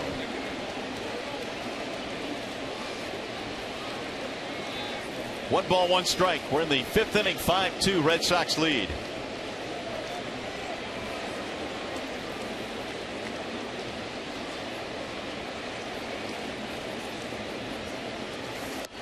Inside, backed him out of there. 2 balls, 1 strike. It's a good pitch by Farmer. Good 2-seamer back inside to see if he can get him to hit another one off his foot.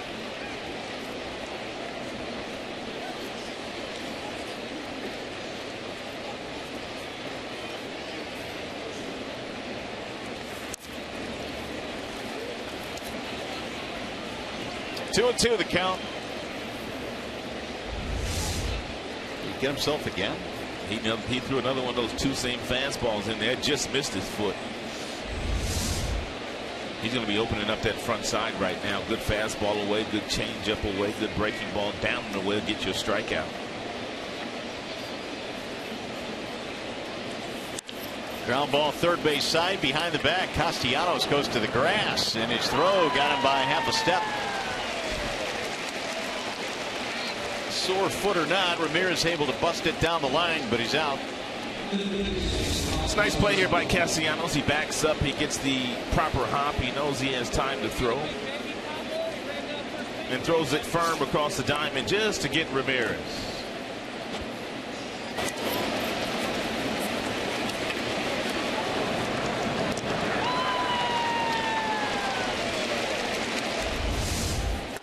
Couple of ground ball outs now for Farmer as Pablo Sandoval stands in.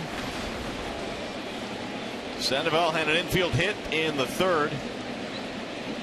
He had a 13-pitch at bat in the 1st inning, which resulted in a strikeout, but it did its purpose. It really elevated the pitch count of the starter Daniel Norris.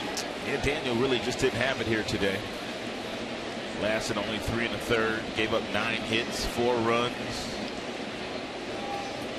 He had a 39 pitch first inning. That's outside, and the count on Sandoval now is 3-0. Pablo was not supposed to play today, but they traded Mike Napoli right before the start of the game. He was inserted. He's swinging on 3-0. And that one caught the catcher James McCann. Yeah, it buckled him. Everybody's getting nicked up here in the 5th. He's a tough kid, though.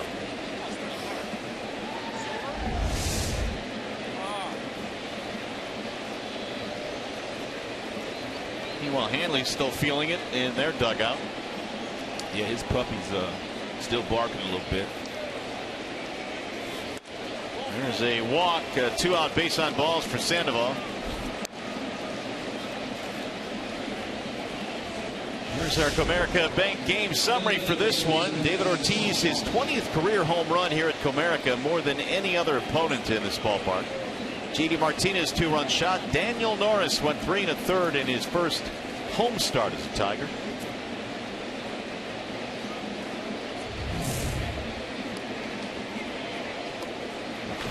Travis Shaw is 0 for 2. Strike 1.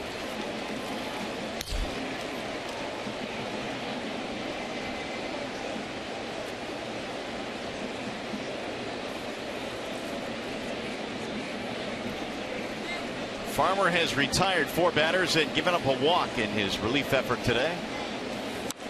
A little number back to the mound. Buck comes over to make the play, and that is that for the Red Sox. No runs, a walk. 1 man left. We will go to the bottom of the 5th. Tigers baseball is presented by Del Tire.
Joe Kelly, he struck out the side in the very first inning, even though he gave up a couple of singles. He has featured a lot of really good sliders here so far today, a lot of good changeups down and away from the left-handers. He's punched out 7 through 4 innings, and he also has 97, 98 with his fastball so far. He's looked very good tonight. And so Kelly will face Avila, McCann, and Gose as we head now to the bottom of the 5th. 5-2, Red Sox have the lead. And Avila looks at a strike. They will play Alex to pull. Avila struck out in the second, was at the plate when Collins was picked off in the 4th inning by Kelly.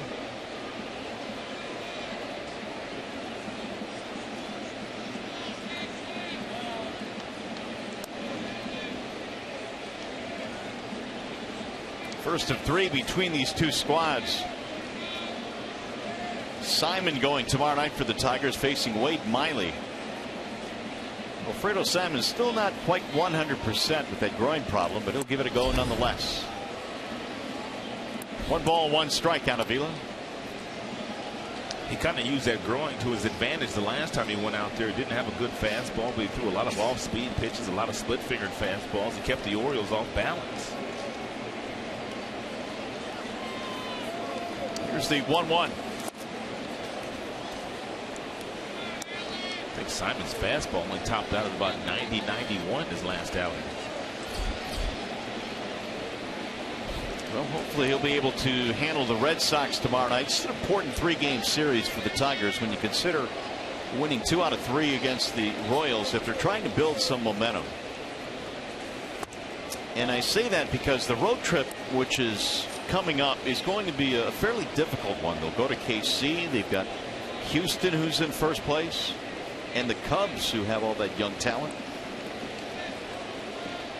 Right now the Tigers 4 back in the wild card. Way outside, and now the counter's gone 3-2. I think we were in somewhat of an agreement too. The Tigers somehow, some way needed to try to play a little bit more consistent baseball right here at Comerica Park as well. Now Holt is way back to the outfield grass. And he lost him. Ball 4. It's a leadoff walk to Avila here in the 5th.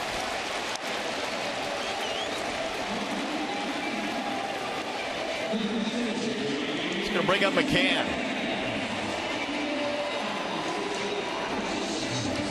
Been an odd start for Kelly. He's looked so dominant at times. You mentioned the 7 strikeouts. He hung a breaking ball to J.D. Martinez for the 2-run shot in the 4th. He has walked Avila now, the number 8 hitter, here in the 5th inning.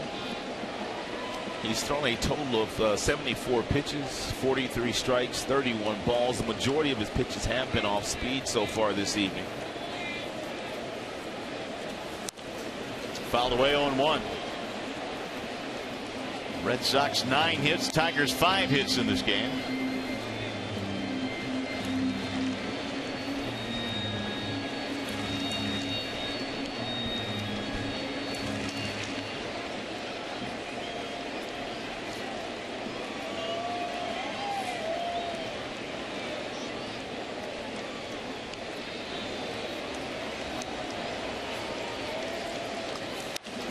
Pulled on the ground is short, under the glove of Bogarts in the left, and the Tigers have the first 2 men aboard here in the 5th.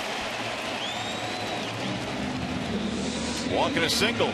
This might not be a bad idea for Ghost to get a bunt down somewhere, get runners in the scoring position. I don't mean necessarily a sacrifice bunt, but Ghost has the ability to bunt for a single, and if he doesn't get it down and he doesn't get a base hit, at least you get the runners in the scoring position. Carl Willis, the pitching coach, coming out now for the Red Sox. He didn't start the season with Boston, but their pitching coach was fired, and John Farrell brought in Carl Willis, who they worked together in Cleveland when Farrell was working in the front office. And Carl Willis was the pitching coach there for Eric Wedge.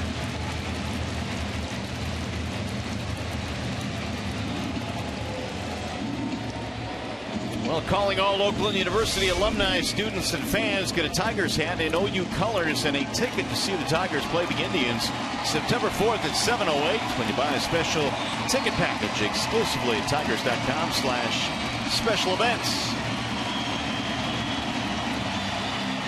So here is Ghost with 2 on, nobody out. And if you are Ghost and you have been given the bunt sign by your manager, Brad Ausmus, the one thing that you want to try to do is you want to try to get the ball down toward third base. Pablo Sandoval, make him come and get it. How about Shaw at first? Yeah, I guess they don't think he's bunting. He is way behind the runner. And Ghost looks at ball 1 high. Anthony has fanned a couple of times in this game.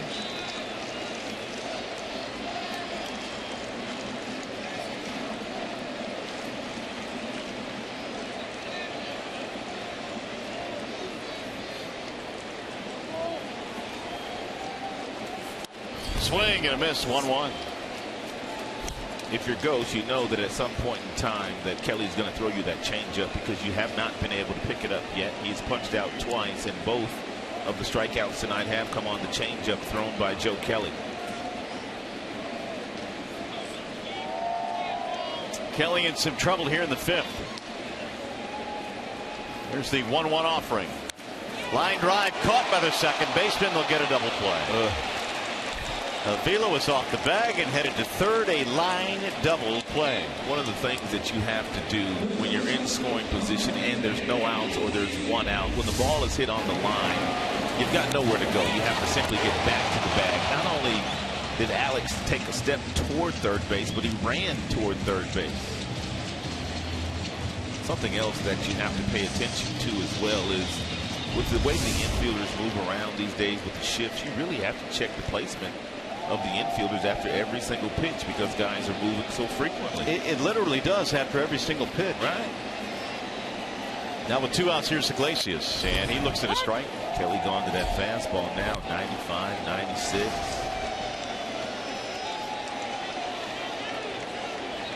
Ground out strikeout for Iglesias.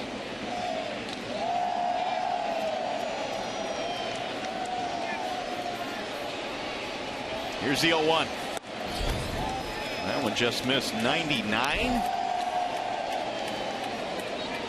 He can get up to 99. Apparently so. The right-hander Gene Machi warming up.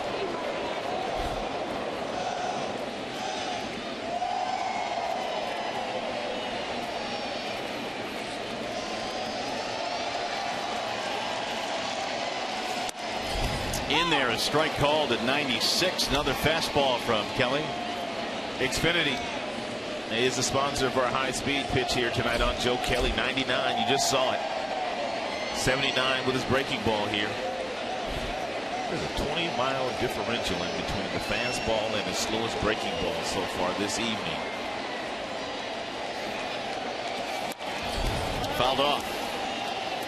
With Kelly pumping in another high 90s fastball.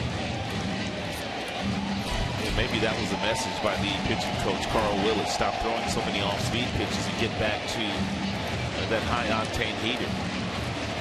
It's a really nice, easy delivery as we get a look at the former Tiger, Carl Willis. He was on that '84 championship team.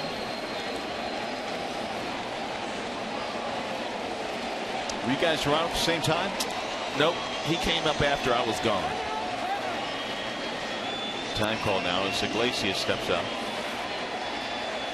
Been a pitching coach in the major leagues for a long time. Cleveland, Seattle, now Boston.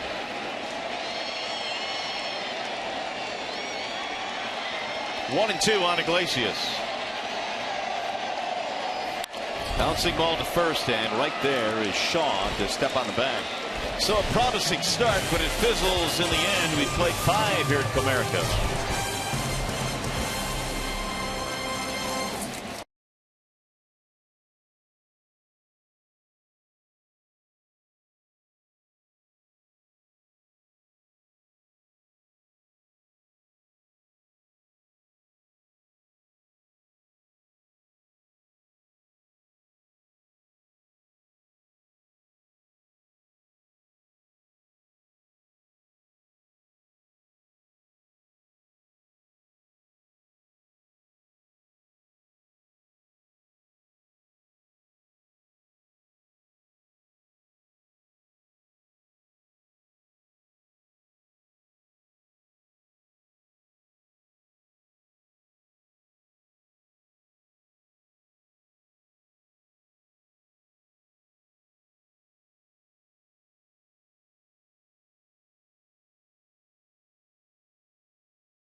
in this series. Our coverage will start at 6, and here's who you will see on the mound.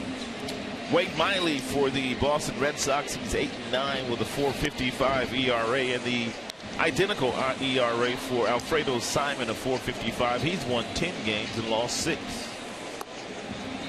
That'll be game 2. They'll wrap up the series on Sunday. The Tigers back on the road for 10 more days. Just came off a 10-day, right? You know, we got home from that last trip. Then I thought to myself, all right, we're coming home. That's good. And then I realized we've got another 10-day coming up. It's only 8 games, but still 10 days. Long time to be away from home. Ryan Hannigan leads it off. It'll be Hannigan, Bradley Jr., and Holt facing Buck Farmer. First one is hammered foul, back out of play. So far, Buck looks good. And pitching out of the bullpen here tonight for the first time this season. Good fastball, good changeup. It's kept the score right where it was when he entered the contest.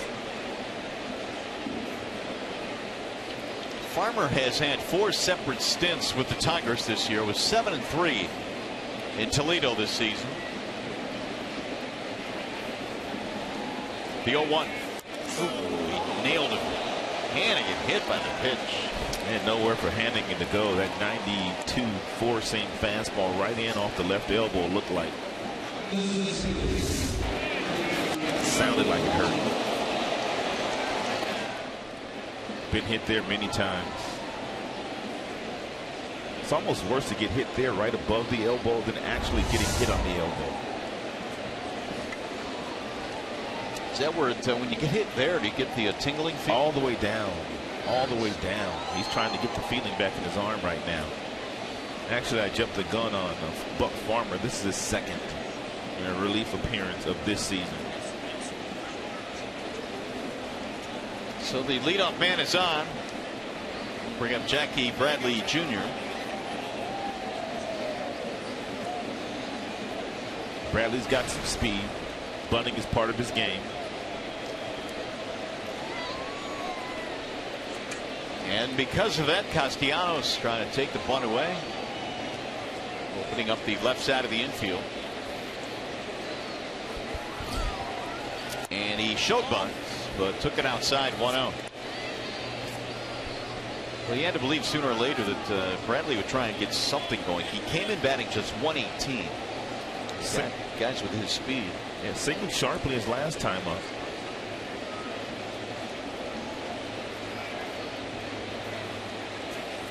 Again showing bunt, and again he missed 2-0. Yeah, be careful here. John Farrell might just take it off and let Bradley take one swing, knowing that he's going to get a fastball in about 92. It's going to be right down the middle.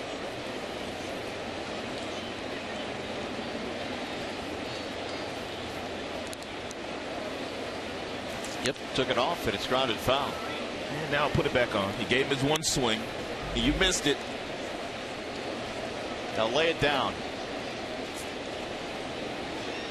Bradley called up on the 29th of July from Pawtucket, where he was batting .305. Just kind of gives you an idea of the differences between AAA and the big leagues. Man, is it a big difference. It's a huge step to get to the big leagues. For Jackie Bradley Jr., about a 200-point difference. 2 balls, 2 strikes. They may have rushed him to the big leagues a couple of years ago when he first burst onto the scene after really not playing a full level of minor league baseball at any level in Boston's minor league system. Ground ball right side. Kinsler going to spin to second. That's all they're going to get. One gone. Time for a game break. Here's Mickey York.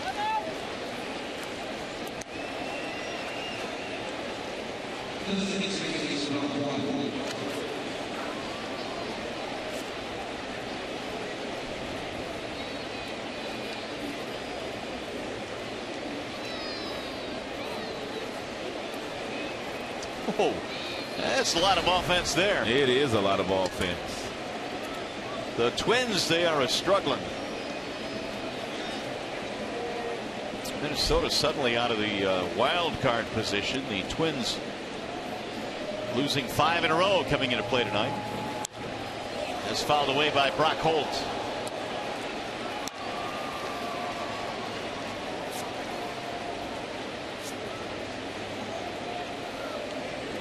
5 runs, 9 hits for the Red Sox. Tigers 2 runs on 6 hits. We're in the 6th inning.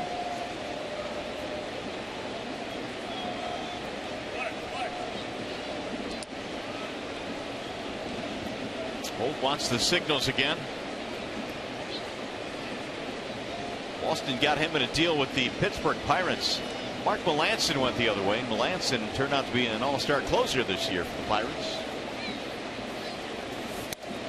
That'll miss inside, 1-1.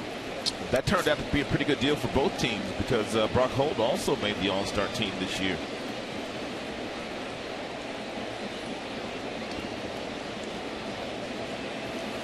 We're talking about Holt becoming a utility guy and knowing his role in the major leagues. Not the toolsiest guy when scouts take a look at players. I always go back to the one guy that I remember with the Angels and David Eckstein. I mean, you would lay your eyes on David Eckstein playing short and wonder what in the world is he doing on the field. Yeah, it looked like it hurt when he threw the ball across the diamond, but yet he was able to catch every runner by one step every time he fielded the ground ball. In the air towards center field. That'll be playable for Gose. 2 gone. Eckstein also gave you a quality at bat. Won a World Series MVP. Hey, the Tigers host the Team Mickey All-Star Baseball Tour this Sunday when they face the Red Sox in 108. Special ticket packages include a limited edition Tigers branded Mickey Mouse hat available exclusively at tigers.com/Team Mickey.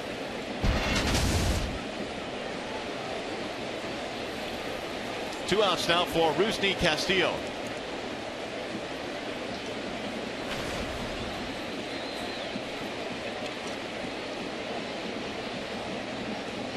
Castillo with 2 hits in this game and an RBI.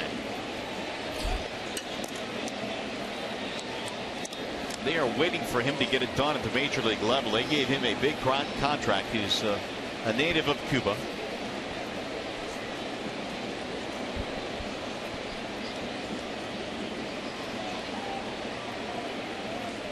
Signed last August to a 7-year contract by the Red Sox. With all the players coming over from Cuba, a lot of them have really made an immediate impact. Of course, Cespedes and Abreu, 2 that come to mind that have gotten it done immediately. There's some really good Cuban-born players. Alexei Ramirez, shortstop of the White Sox. Our own Jose Iglesias. You brought up Cespedes. Abreu. Morales of the Kansas City Royals. They all have one thing in common too, boy. They can all hit. Every one of them. Then that guy in Cincinnati, Chapman, he can throw. Lights out. Fernandez, the pitcher down in Florida. Some great Cuban players playing in the major leagues these days. The one thing that Castillo did say was it has taken him a while to adjust to the speed of the game here at the major league level. For as good as Cuban baseball is. Bouncer back up the middle. Iglesias can't get it into center field. Castillo has a 3-hit game. That'll keep the inning going now for Xander Bogaerts. And he is the best hitter in the American League with runners in scoring position, Xander Bogaerts. Single and 3 at-bats for Bogaerts. That'll make it an even 10 hits now for Boston.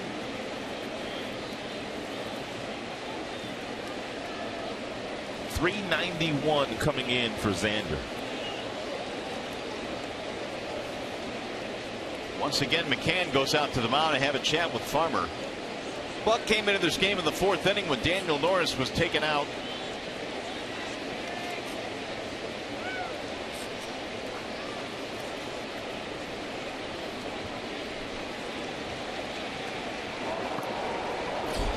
Jonesy coming out as well as Ian Kroll begins to loosen in the Detroit bullpen.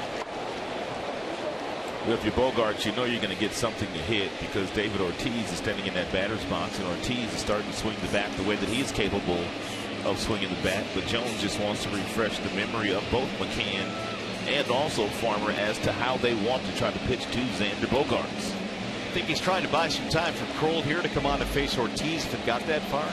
That could possibly be a part of his method to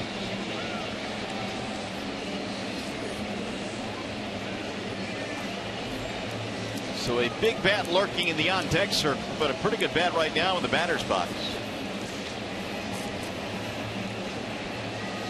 There's Ortiz.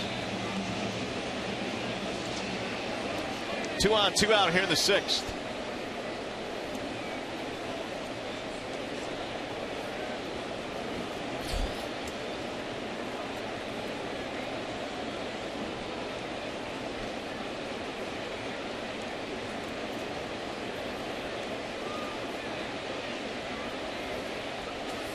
Bogart sends a ground ball fair inside the bag at third down the line. 1 run will score. They're going to try and get 2 runs in here. Castillo coming home. He is in. It's a 2-run double for Xander Bogaerts. And Xander continues to sizzle with runners in scoring position. That .391 batting average just went up a tick. Looked like they wanted the fastball inside to Bogaerts. It just didn't get it in far enough, and he was able to hit the ball right down the left field line, the third base line, excuse me. Castellanos left his feet, but couldn't make the play. And Rusney and Castillo, who was on first base with all his speed, no problem scoring. Ortiz not going to bat here. They'll just put him on with first base open. Bogaerts his second hit. RBIs 52 and 53. Intentional walk for Ortiz. They'll deal with Hanley Ramirez instead.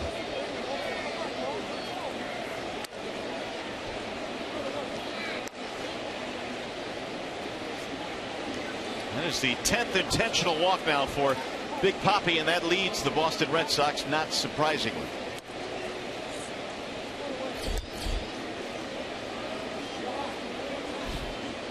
Seven and 2 ball game. Boston has added 2 more here in the 6th.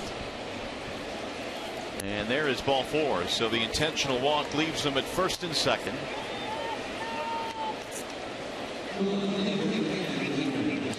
And now Hanley Ramirez. Well, you got to hand it to the Red Sox. 6 of their 7 runs have scored with 2 outs in this game. And Hanley trying to do some more damage.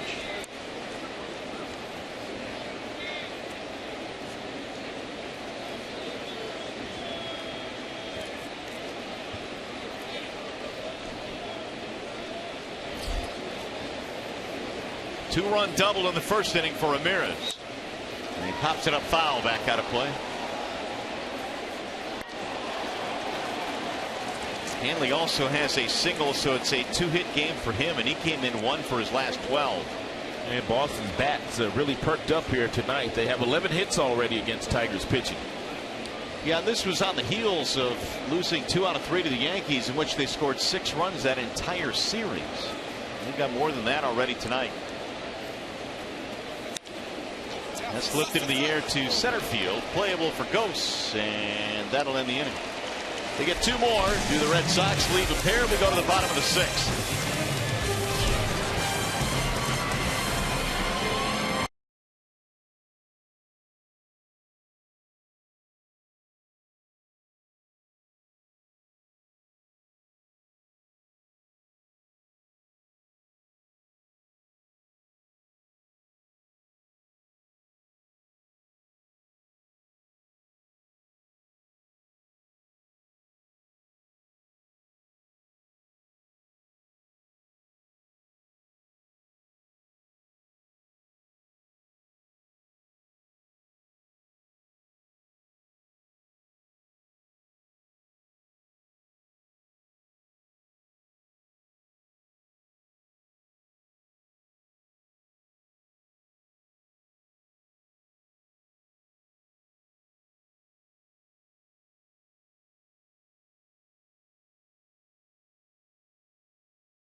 go to the bottom of the 6th inning here at Comerica Park, so the deficit has gotten bigger now. The Tigers bats try and get going here in the home half of the 6th against Joe Kelly. It'll be Kinsler, Victor Martinez, JD Martinez.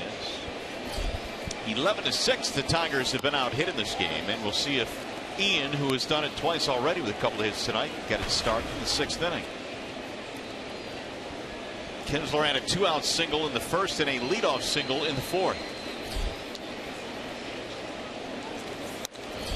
There's a ball outside, 2-0 the count.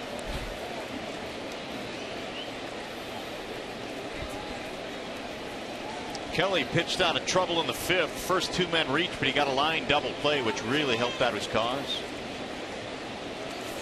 Kinsler pulls it foul right back toward the Tiger dugout.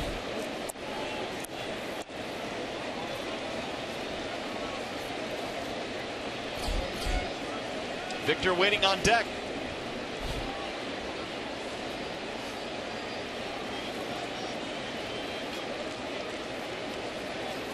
Here's the 2-1. Checked it. Did he go? Don't believe he did. Nope. Says Ted Barrett. 3-1 on Kinsler.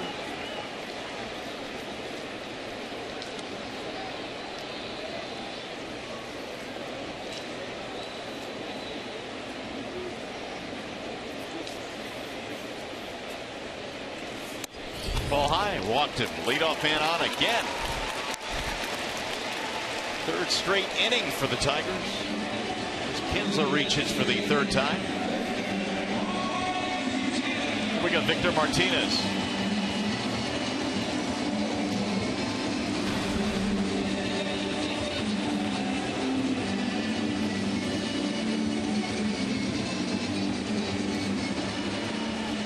Victor had a single in his first at bat. He drove one to the gap in right center field in his last at bat, and Jackie Bradley Jr. made a really nice running catch. Ran a long way to get it.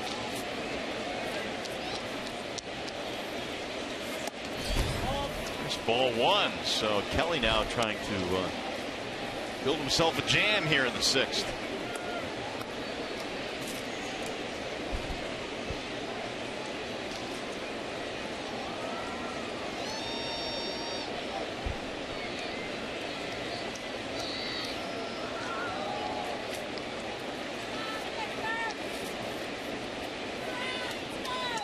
Here's the 1-0.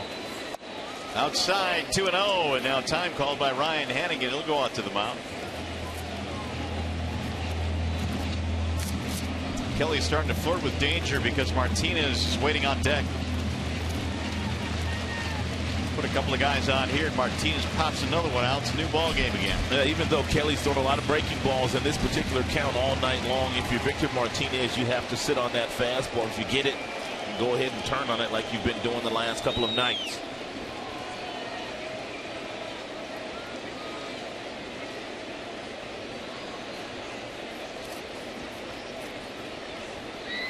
Here's the 2-0, and it's a strike on the outer edge.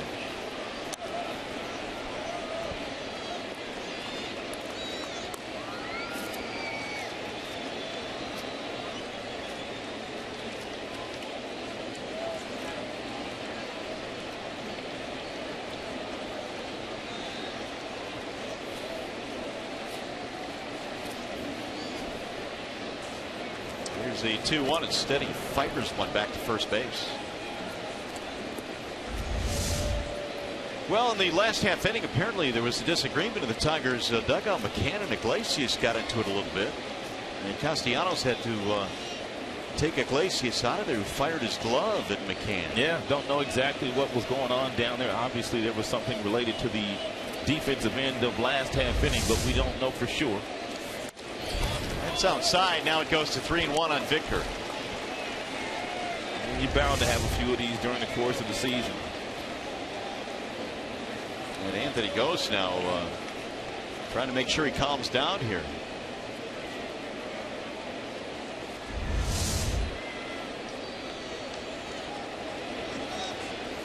Thought the fireworks were after the game.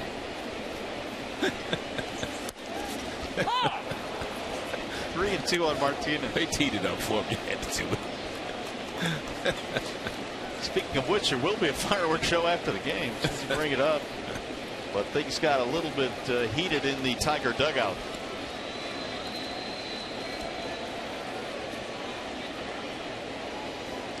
Three and two.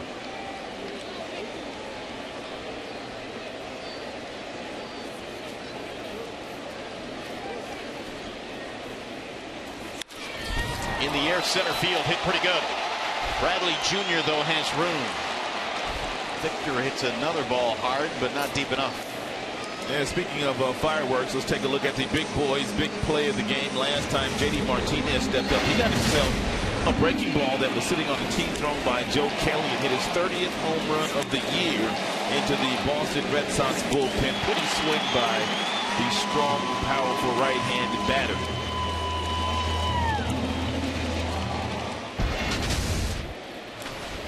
So JD will stand in now with 1 on, 1 out. Kelly fortunate to get Victor Martinez to hit that ball to a deep part of this ballpark. JD skies one in the air, deep into right center field. This ball is hit well, and that ball is off the wall. Martinez into second. Kinsler will stop at third, throw back down to the bag, and he's back in there. JD hit that one deep to right center and almost out.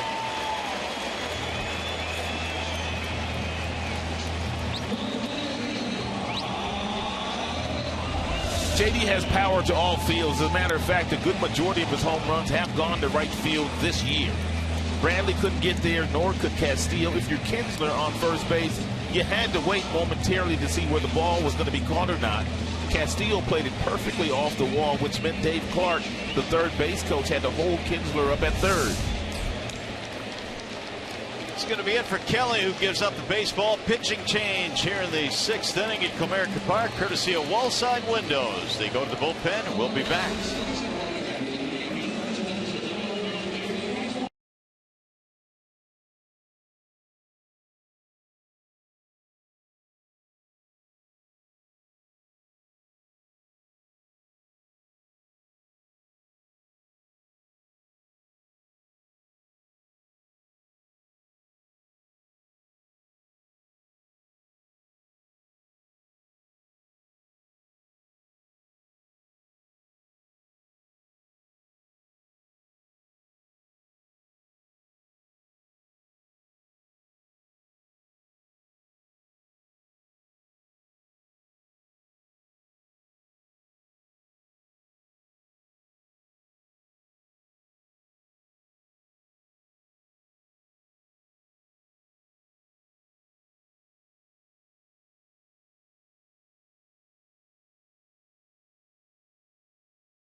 At second and third, and here is Robbie Ross Jr. coming in now for Boston. Elevated ERA for Ross Jr. over 4 and 42 in the third innings pitched. 32 games so far. He's punched out 34. He's walked just 16. Got a pinch hitter as well. Rajai Davis will pick up a bat. Tyler Collins was due to hit. He will not bat, and Rajai now a chance to drive in a couple.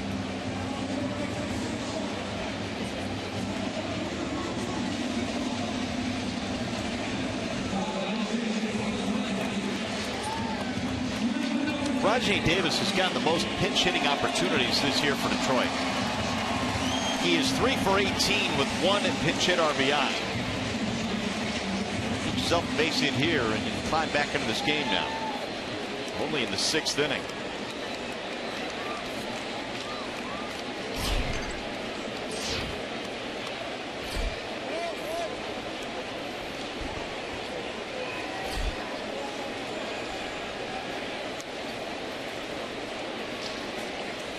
Rajay swings and misses 0-1. That's one of the things that you have to do when you come off that bench cold as a pinch hitter. If you get that first pitch fastball, as Rajay Davis did, you've got to be swinging the bat.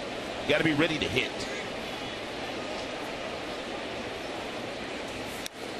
Foul back 0-2. And now Rajay is going to have to lay off this other fastball that's going to be upstairs because he hasn't been able to lay off the first two. Robbie Ross Jr., a former Texas Ranger. In fact, the last 3 years in Texas. Second round pick of the Rangers.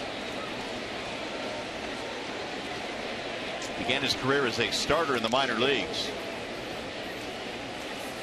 Ooh, that was way high. He's not going to swing it that way. I'm not kidding, that was elevated. Well, it looks like Ghost and Iglesias now have hammered it out. Yep. They're pals again.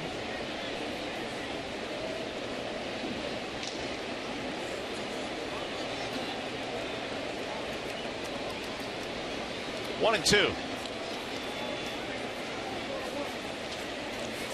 Swing and a miss. He struck him out. Davis down on strikes. 2 gone. Big strikeout there for Robbie Ross Jr. Runners on second and third with the infield relaxed. Really all you need is some contact, but Rajay Davis not able to come up with putting the ball in play. Here's Nick Castellanos.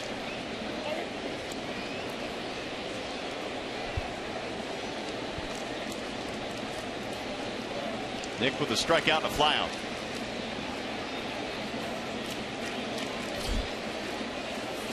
Swing and a miss. Here's a question for you, Rob. Yes. In the media guide, it says Robbie Ross Jr.'s father's name is Chuck.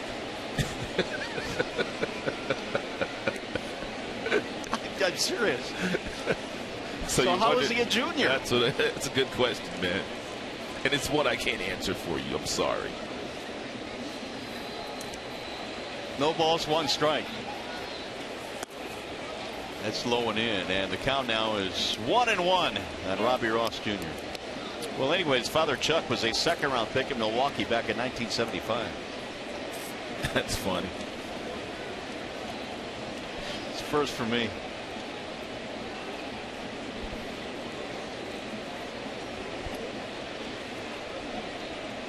Castellanos trying to drive in 2 here. Inside, 2 balls, 1 strike. Should Castellanos reach, Vila is waiting on deck.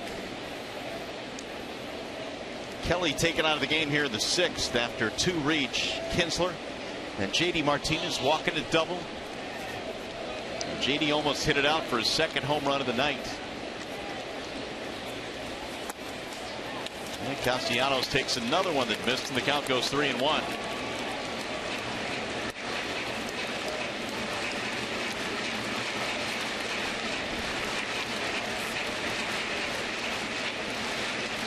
Machi warming up again. Gene Machi. Well, he's ready just in case Castellanos walks and Brad pinch hits for Avila.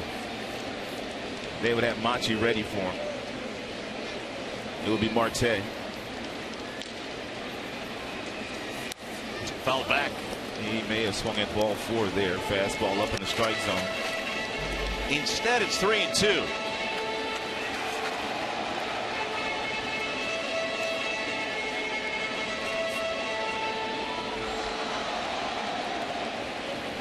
Robert Ross got to the big leagues his first year with Texas in 2012. He was 6-0 out of the bullpen with an ERA in the low 2s.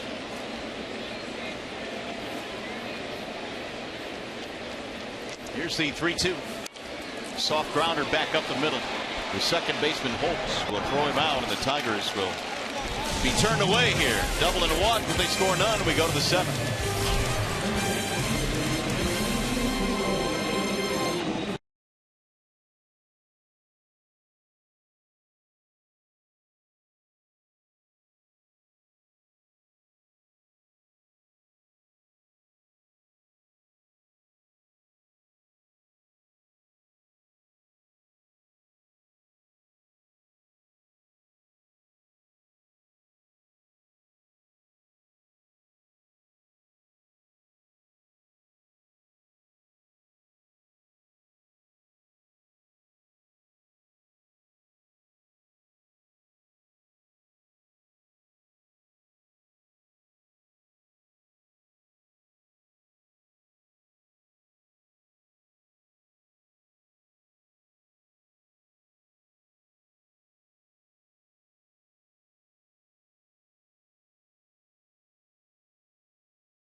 we've got a doubleheader starting with the Dodgers taking on the Pirates. Then at 7 p.m. Eastern, the National League Central leading Cardinals battle the Brewers in a game you can see only on Fox Sports 1.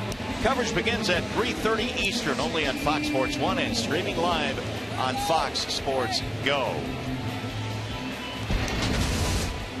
Rajai Davis stays in the game. He'll play left after pinch hitting for Collins. And we've got a new Tigers pitcher. That'll be lefty Ian Kroll. Ian Kroll, 20 strikeouts in 19 2/3 innings pitched. He's walked 12. He's now pitching in his 25th game this year.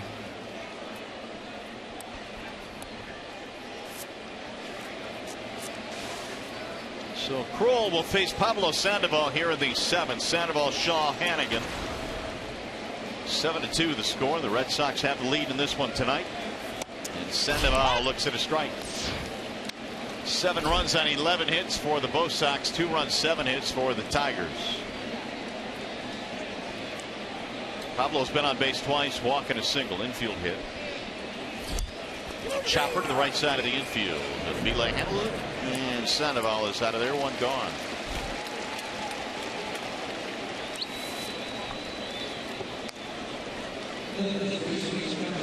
Now Travis Shaw.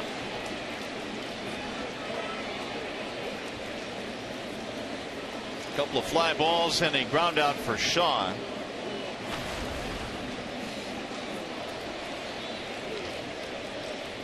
He has shown some power in the minor leagues. Last year hit 21 home runs in the minor league system for the Red Sox. Ball high.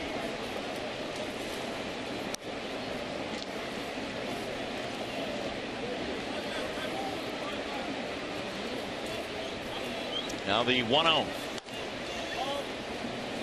2-0 on Shaw. We mentioned earlier his dad was a big league starter or big league pitcher, I should say, for 12 years in the major leagues. Jeff Shaw was back in the 90s. Had a big rip there on 2-0.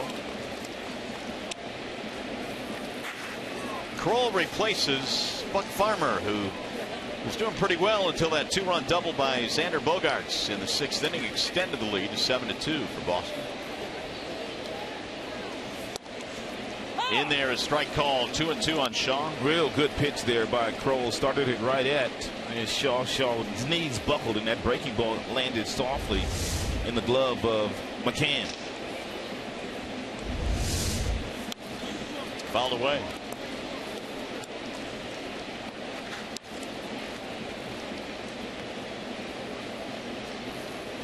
The only Tigers 2 runs in this game coming courtesy of the home run by J.D. Martinez in the 4th inning, his 30th of the year.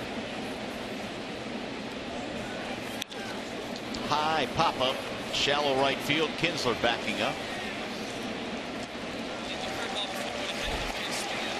2 gone. Well, as promised earlier in the game, we have selected the Data Strong fan photo of the game. Tweet your strongest fan photo to hashtag Detroit Data Strong Fan for a chance to be featured in an upcoming broadcast brought to you by T-Mobile. Hannigan will not bat.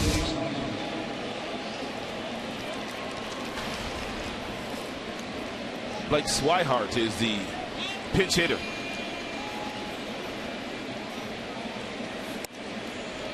Strike 1 on Swihart. He'll stay in the game and do the catching for the Red Sox. Trying to get something started here with 2 outs. 1 ball, 1 strike.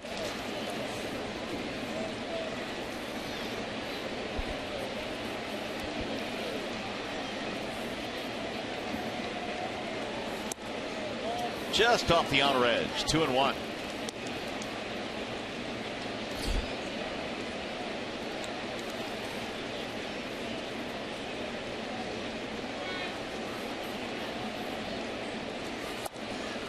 Three and 1 on Swihart.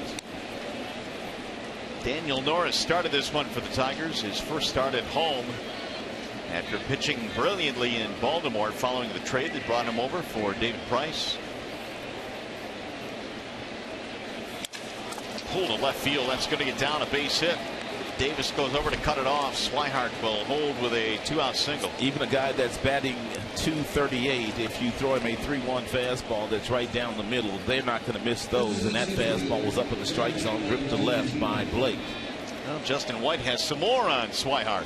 Yeah, guys, this was supposed to be another season of seasoning for Blake Swihart in the minor leagues, but the Red Sox had a couple of major injuries to their top 2 catchers. Christian Vasquez went down with Tommy John surgery, and then 1 month later, Ryan Hannigan broke his finger. So Swihart was summoned to Boston after just 40 games at the AAA level. But he's held his own this season, been a bit slow to come around with the bat, but we talked to him today inside the clubhouse and said the experience he has gotten this season has been invaluable. And actually, the Red Sox had the opportunity to send him back down to AAA and get him some more at-bats, but instead, they designated Sandy Leone for assignment, so now it's Swihart and Ryan Hannigan here with the Red Sox doing the catching this season. Hi, J-Dub. Thanks. Well, I think a lot of Swihart. He was a former first-round pick. Well, a lot of people at the beginning of the year basically had Cole Hamels going to the Boston Red Sox, but apparently the Red Sox, the one guy they were not going to give up was Blake Swihart in any deal. Swihart was a first-round pick in 2011 of the Boston Red Sox. Cole Hamels now pitching for the Texas Rangers. They probably could have used Cole Hamels in Boston. 1-2. Swing and a miss struck him out. Jackie Bradley Jr. is out of there. We go to the stretch here at the ballpark.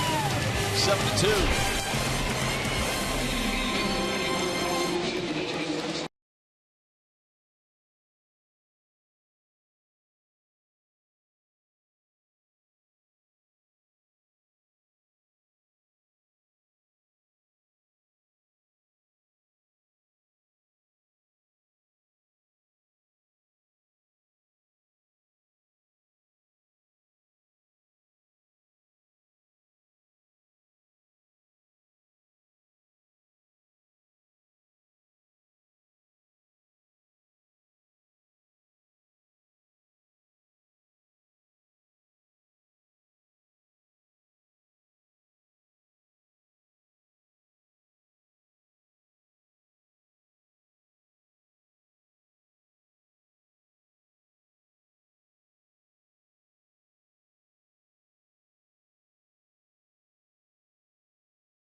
The #1 app for live baseball and bat. It's up to the moment at any moment with in-game highlights, live look-ins, replay reviews, radio broadcast, statcast, and more.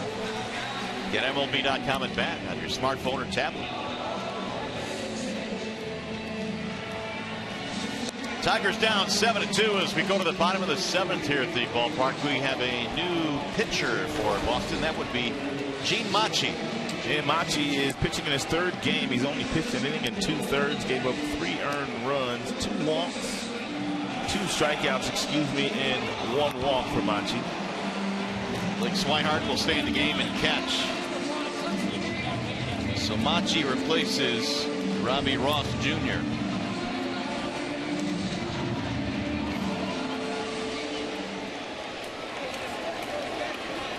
It'll be the bottom 2 to start things off. Avila McCann, then the top of the order, Anthony Gose.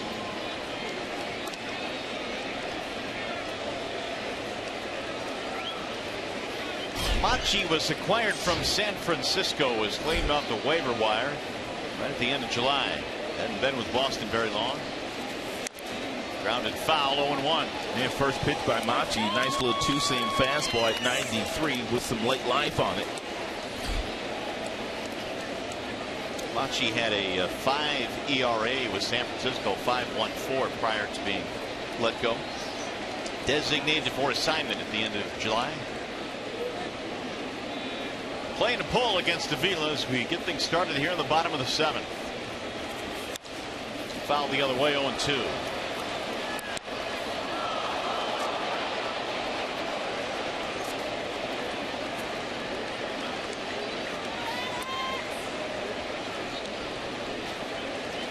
Getting some clarification on why Robbie Ross is a junior, but his dad's name is Chuck. What is that?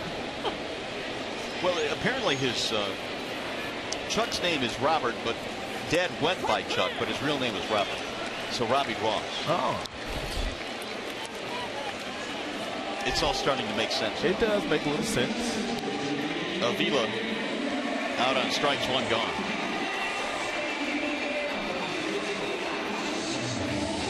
Here's McCann.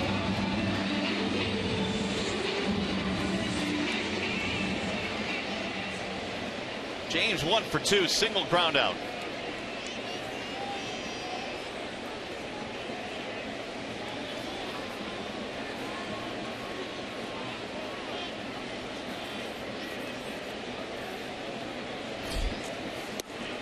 There's a breaking ball that drops in for a strike, 0-1.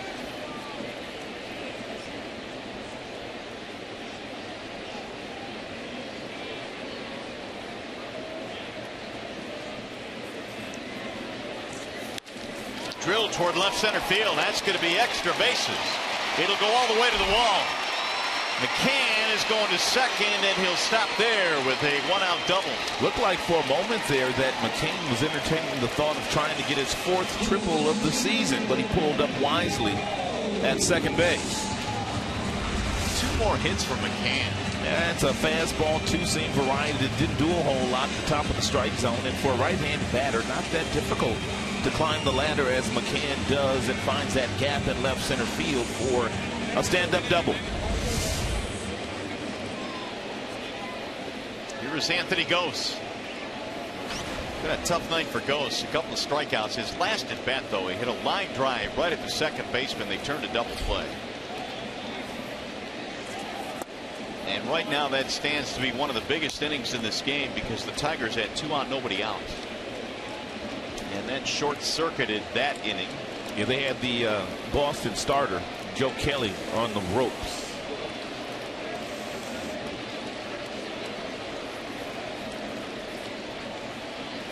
Here's the 1-0. 2-0 on Gose. Bochy replaces Ross, who replaced the starter Kelly.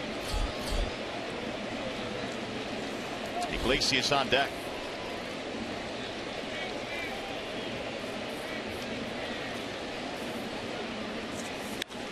Popped him straight up. Who's going to take it? Sandoval and Swihart. Swihart, tough play. That is a much more easy play for the third baseman Sandoval, but it was hit so close to the plate he had to charge in. Yeah, but if you're Sandoval and you see that the catcher's starting to struggle with it a little bit, you have the authority to call him off. Boom, right in the webbing. Almost snow-coned it. So that was, in your mind, Sandoval's ball, right? Yeah, he could have very easily taken that ball from Swihart and made that play.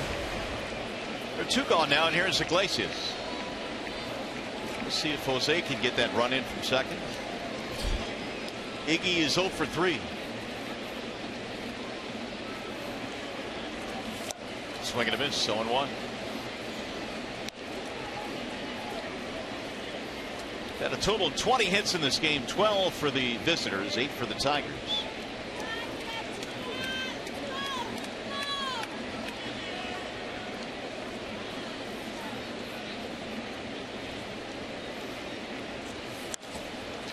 Popped up left side of the infield. Bogart's calling, catching, and the inning is over. Nothing comes of the 1-out double. 7 in the books, and Tigers baseball tonight is presented by Bell Tire.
Bank can be when it's time. Come to Comerica, your Metro Detroit Chevy dealers. Visit ChevyDetroit.com. See why Chevy drives to Motor City. By Wallside Windows, we can do that. We are the factory. And by 5-Hour Energy Shots. Have you tried great tasting 5-Hour Energy lately? Nice night here at the ballpark. Beautiful night, as a matter of fact. Unfortunately, the score is a little bit crooked. 7-2 in favor of the Boston Red Sox as we go to the 8th. And it'll be a new Tigers pitcher. That would be Al Albuquerque. Al has been pitching some pretty good baseball for a couple of months now. 45 strikeouts for everyday Al. Only 23 base on balls. He's pitching in his 48th game. Al has really started to use his fastball a lot more these days. His fastball goes anywhere from 93 all the way up to 96. He's dealing with the top of the lineup, Brock Holt. Bouncing ball foul. Holt on base one time tonight with a single. 8 runs given up by Albuquerque in his last 39 outings. Posting a 1.86 ERA. Talked a lot about what Wilson has done for the bullpen and Blaine Hardy, but Albuquerque is starting to come on here. That's grounded foul. Tigers all season long just have not been able to solidify roles. I mean, they had veterans that they thought they could count on, like Gorsalani and Jabba Chamberlain. Both have been let go. Of course, Chamberlain now with the Blue Jays organization. Gorsalani sent down. High fly ball center to Ghosts. Anthony backpedals. 1 out. Then, of course, he had the Joe Nathan situation. He had surgery that ended his season. And they just have not been able to get it figured out. Well, really the same issues have plagued both of these teams this year. And the starting rotation for both teams. The Tigers bullpen has been in and out really all year long. Boston hasn't pitched well as a team themselves. Rusney Castillo looks to the strike. He's had a nice day. Single, single, single.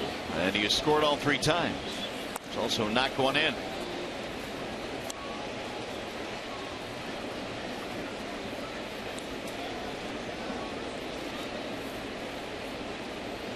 The 1-1.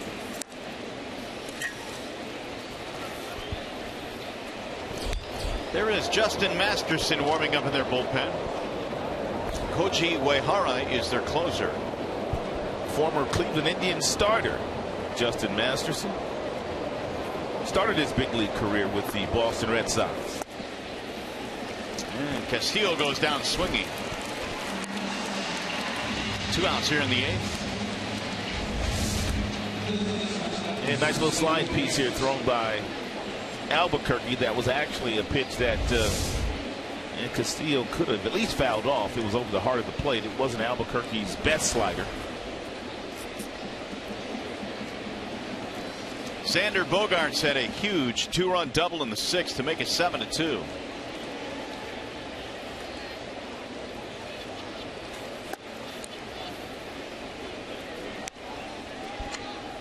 Two hits in the ball game for Xander Bogaerts.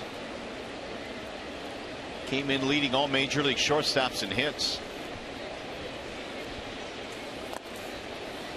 2-0.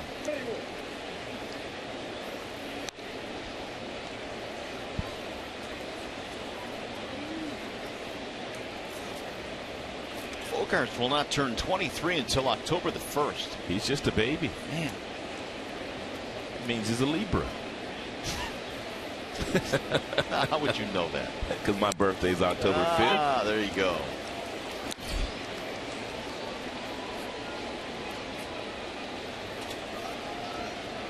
Speaking of birthdays, you know MJ in the truck, Mike Johnson? Yeah.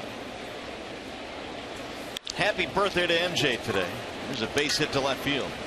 We don't know what number it is. He never told us. Oh, yeah, I know. Oh, you do? Oh, I do. You gonna spill it? Well, he was trying to sell me 42 down in the truck, but I wasn't buying that. He finally gave it up, though. Did he? Yeah. Happy birthday, MJ, no matter what number it is. Here's Ortiz. Are you going to give it up or not? You want me to? Well, yeah, go ahead. No, don't do it. All right. Don't do it.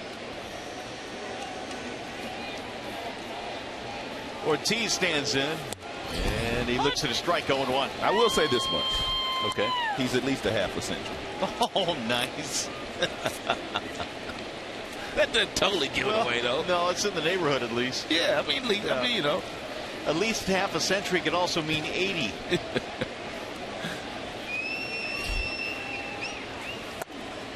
Here's the ball low. 1 ball, 1 strike.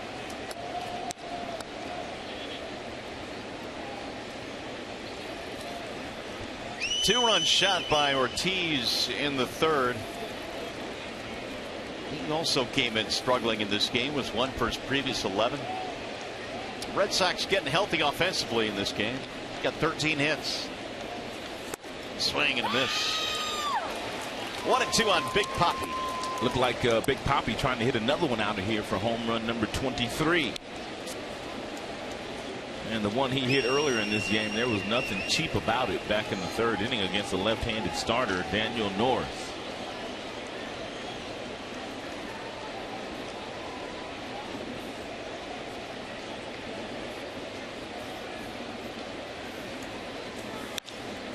High fly ball center field, routine for Anthony Gose.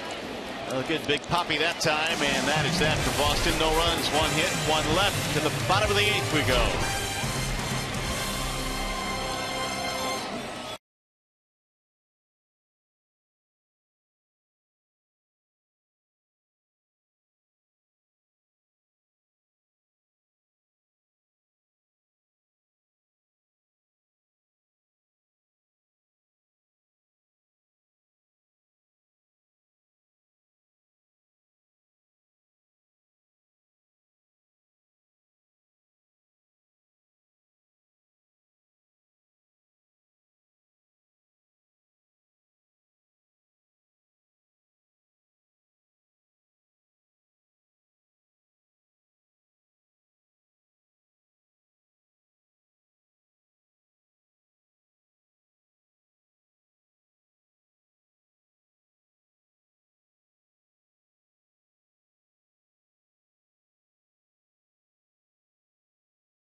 America Park.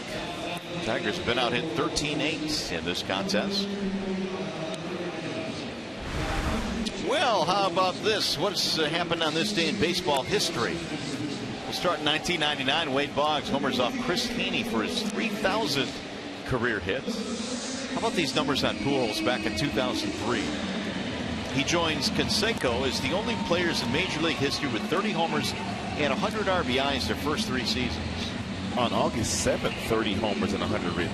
Pretty amazing. And then Barry Bonds hit his 756th, passing Hank Aaron. This day in baseball history. Meanwhile, Alejandro De Aza has taken over in left for Hanley Ramirez. And Justin Masterson is in.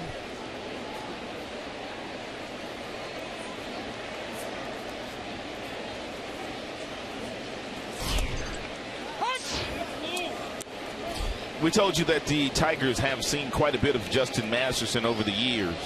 14 starts against the Tigers, a 3-9 record for Justin, and an ERA of 5.38. Get out. Jackie Bradley Jr. cruising over to make the catch. The first time Kinsler has been retired. one away.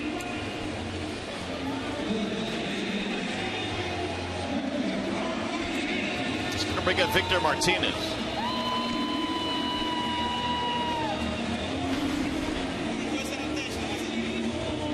Victor in the ball game has flied to center field twice, and he has singled in this contest. These two guys were once traded for one another, weren't they? You are correct.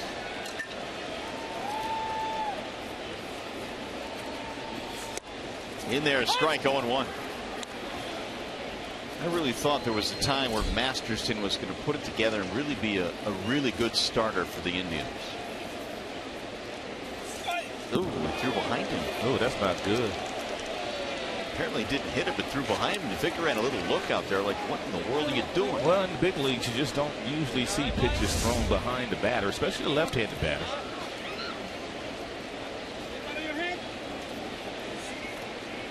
And that's why the crooked look by Victor.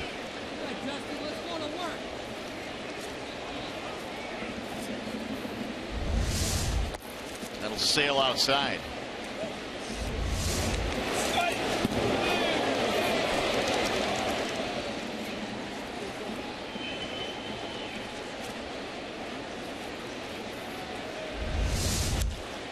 Fouled back out of play, 2-2. No, I'm in agreement with you on Masterson. I mean, he had a hard fastball, man, with some movement, about 95, 96, and a couple of years there with Cleveland. The breaking ball, the secondary pitches just never really came for a Masterson as a starter, and that's probably why he's now back in the bullpen. Nice sprawling stop down at first base. Masterson will cover for the out. He's a great man, though, Justin Masterson. He's a good man. Well, he was 12-10 with a very good 3.21 ERA back in 2011 for the Indians. Also had 11 and 14 win seasons in their rotation. We showed you those numbers. It didn't really matter how well Justin Masterson was pitching when the Tigers showed up, and they just wore him out.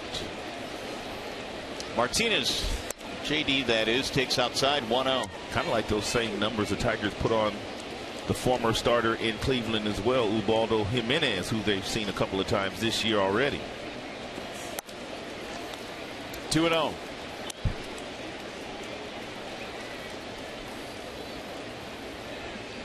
JD already with a double and a homer in this game and a nice friendly fastball count. Yanked to left, base hit. He's seen the ball real well today. 3-hit game for JD Martinez, 2-out single.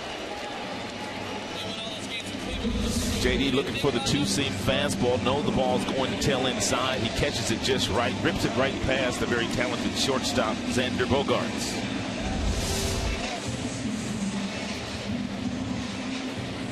Here's Rajay Davis. Came on as a pinch hitter. Stayed in the game to play left. Rajay at 257. Bender sails outside 1-0.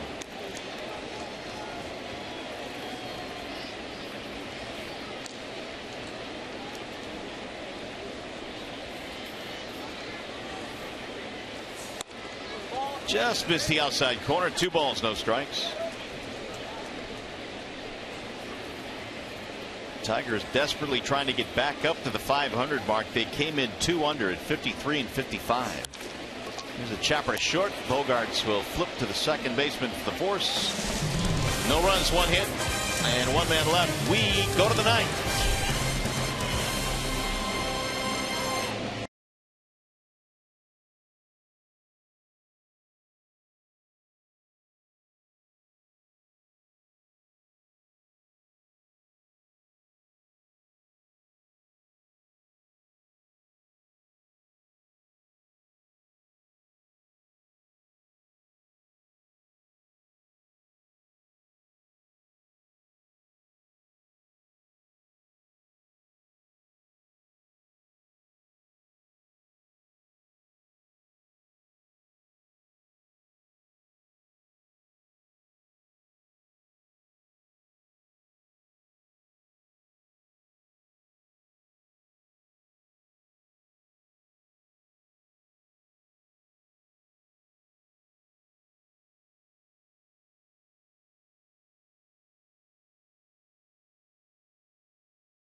We'll chat with Daniel Norris about what went wrong for him tonight. Plus, you'll hear the thoughts of Brad Ausmus. Plus, all the highlights and analysis from Craig Monroe, who's with Mickey York inside the Coliseum Studios. That's Tigers Live right after the game. But Mario and Rod back upstairs to you guys for now. All right, Justin, thank you. And right now we've got another inning to play here. And it looks like the Tigers bring in Shane Green out of the bullpen. And Green has made 16 starts this year for the Tigers, and he's pitching his 18th game. Checks in 4-8 with an earned run average approaching 7. After getting off to a really good start, it's been a struggle for Shane. He will face Alejandro De Aza, who is getting his first at bat. De Aza took over for Ramirez in left.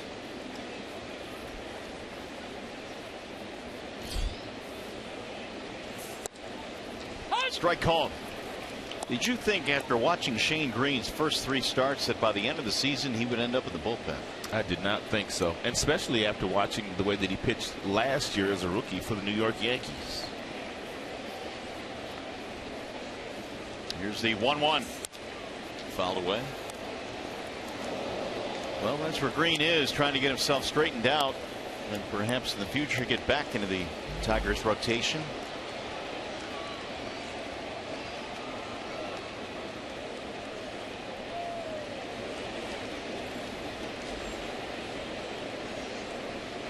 De Aza spent a lot of years with the White Sox.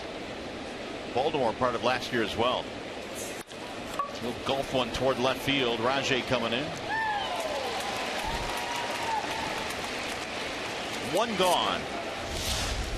Here's our game summary tonight. Rusty Castillo, big game for the Red Sox. 3 RBIs, 3 hits. Big game for JD Martinez, 3 for 4 with a 2-run shot. But hadn't been enough for Detroit.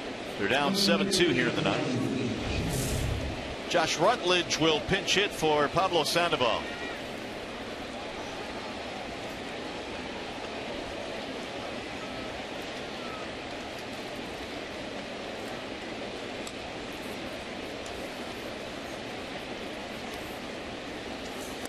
You're looking ball 1 bouncing in. 5-run lead for the Boston Red Sox, and their manager John Farrell has basically emptied his bench. He has indeed. Rutledge probably stays in the game for defensive purposes, as was De Aza, who came in for Hanley Ramirez, who has not been, shall we say, fluid in left. Now Green ready with a 1-0. Lifted back out of play.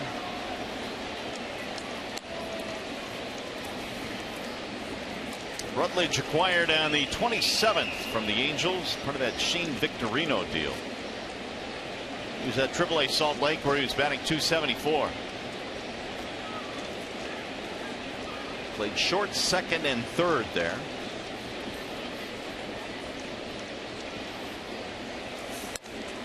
Ball high, 2-1. So that trade gave Rutledge an opportunity now here in the big league level.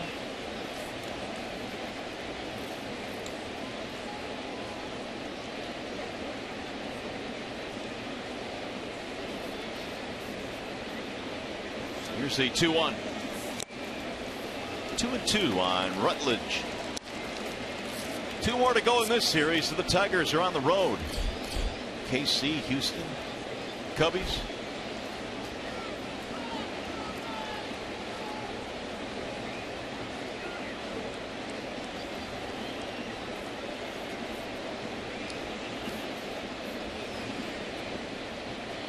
Here's the 2-2. Popped him up foul. That'll get back out of play. When the Tigers sent Shane Green down to the minor leagues, they really wanted him to work on his changeup. They also wanted him to develop a tighter slider. He has come back. The slider hasn't been a good pitch for him. Excuse me, the slider hasn't been a bad pitch for him, but he's still not all that comfortable throwing that changeup. Doesn't have as much confidence in that pitch to throw it when it's called.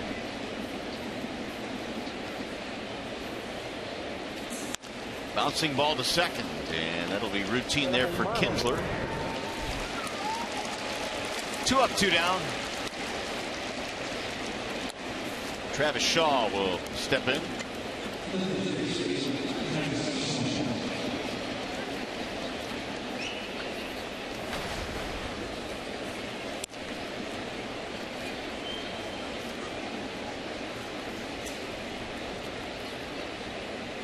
So Green in search of the 1-2-3 ninth. The Tigers in their part of the ninth inning have the bottom three: Castellanos, Avila, McCann.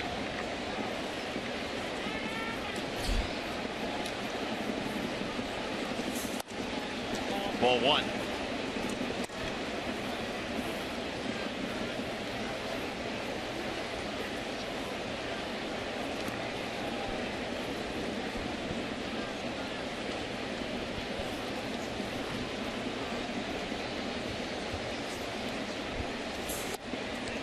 Just off the plate as James Hoy called that one outside. 2-0 the count.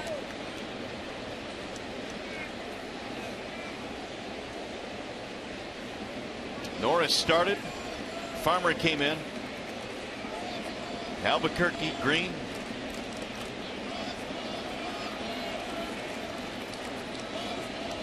Here's the 2-0.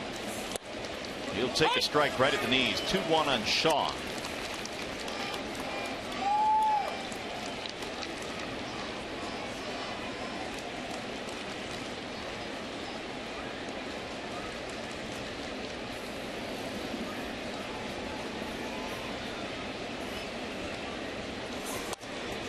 But outside, run it to 3-1. Should Shaw reach?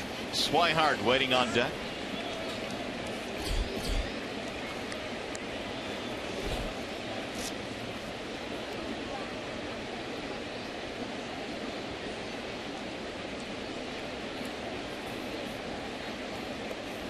Three-one pitch.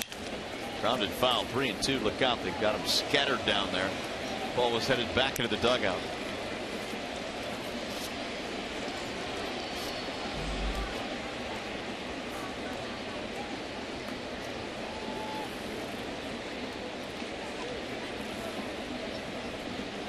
Simon and Miley tomorrow, and then Henry Owens and Justin Verlander on Sunday to wrap up this series. Day game Sunday.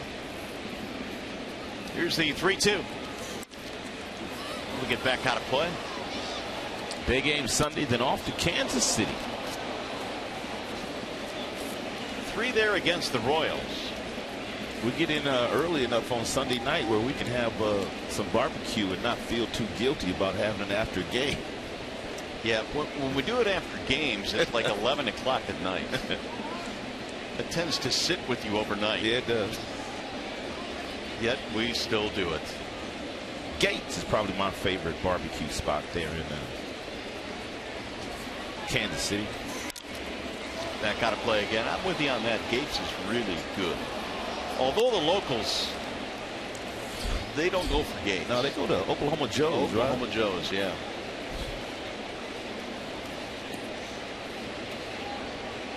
I was kind of raised on Gates. My wife, her family's from Kansas City, and obviously every time we would go there, Gates would be the choice establishment for barbecue. Ball hit the center field. On the move is Ghost. Anthony gets there, and it's going to be a 1-2-3 inning for Shane Green. Let's go to the bottom of the ninth.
home for the 30th time this year. That was back in the 4th inning. That was against the starter Joe Kelly. But then he doubled off of the out-of-town scoreboard. That was just a couple of innings later. And then he singled off of Justin Masterson. He got himself a 2-0 sinking fastball that he whistled into left field right past the shortstop Bogarts. Well, the Tigers have 3 outs to work with here. They're down 7-2. We've got some changes defensively as Josh Rutledge stays in the game and plays second. Then he'll move Brock Holt to third base. And Justin Masterson still out there. Castellanos, Avila, McCann due up here in the 9th. And we are underway in the bottom of the 9th. Ball 1 on Castellanos. Little change up there thrown by Masterson at just 85 miles an hour. Had some depth on it. Here's the 1-0. Drilled to right field. Hit pretty well. And to the wall. He can't get it. Castillo unable to haul it in. That's going to be a leadoff double for Castellanos. When Nick hits with authority the other way. It's a 1-0 fastball that's laced the opposite way by Castellanos. Play probably should have been made by Castillo in right field. Looked like he had 1 or 2 more steps to go before he got to the wall, but wasn't sure where he was at, and he just jumped, and the ball went right over his glove.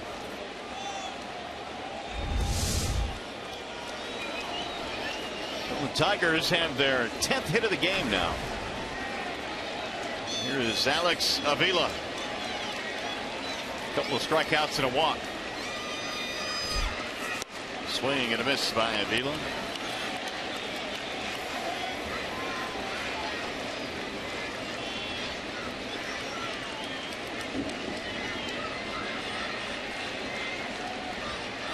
Red Sox got 2 in the 6th inning to make their lead a little bit more comfortable. The only Tigers runs on the JD home run. And Avila takes a ball outside, 1-1.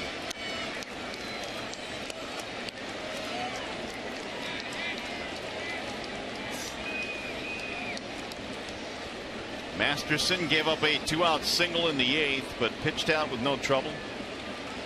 Now a leadoff double here in the 9th.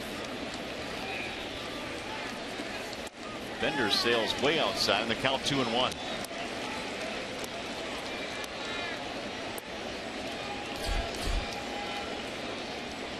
There's McCann waiting on deck.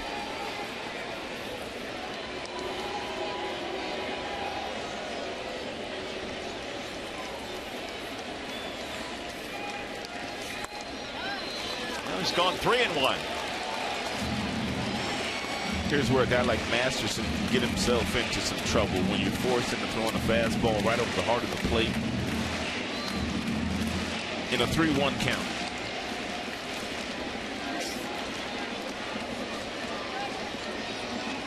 See what Avila does with it.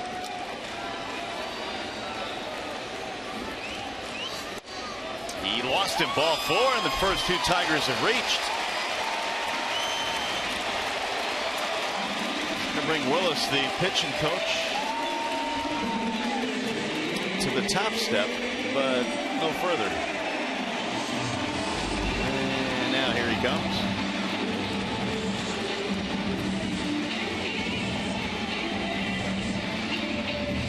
There's some stirring now in the bullpen for the Red Sox.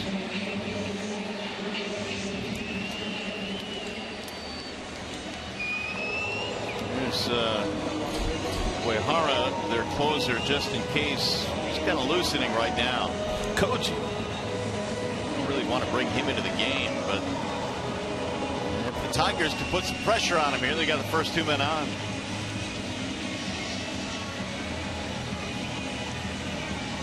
If you're James McCann, you have to make sure you make Masterson get that 2-seamer up in the strike zone. He's going to try to get you to hit a ground ball here.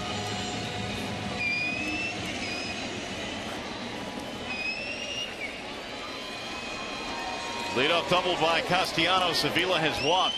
There was a time where most of the outs that Masterson recorded in the big leagues were on ground balls. Well, he's trying to get one here, and McCann has other thoughts.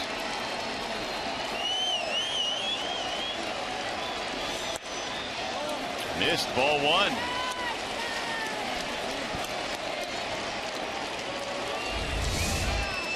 Didn't miss by much.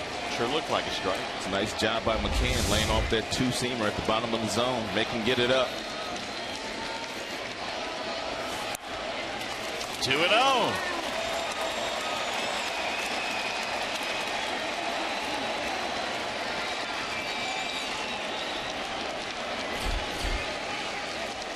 Ghost waiting on deck. That's in there for a strike as McCann was taking all the way.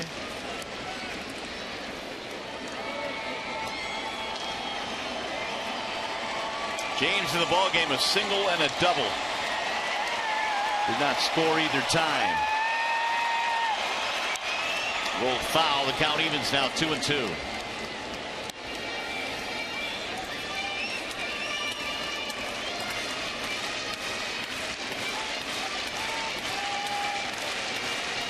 Masterson came on in the 8th. They used Machi in the 7th. Ross in the 6th. All in relief for the starter, Joe Kelly, tonight. Here's the 2-2. High, 3 balls and 2 strikes.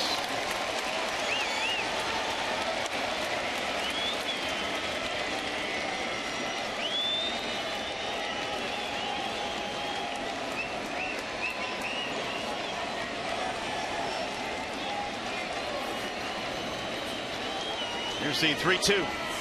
Swing and a miss. Struck him out. McCann out on strikes, 1 away.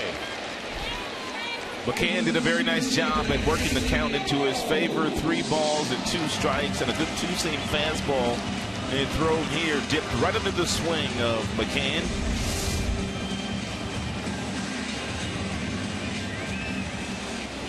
Here's Anthony Gose. Popped up at his last at bat to the catcher. He's 0 for 4. Anthony looks at a strike, 0-1. Gose struck out twice against Kelly, the starter. Leadoff double by Castellanos. Avila then walked. They're standing there now with 1 out. The 0-1. 1 ball, 1 strike.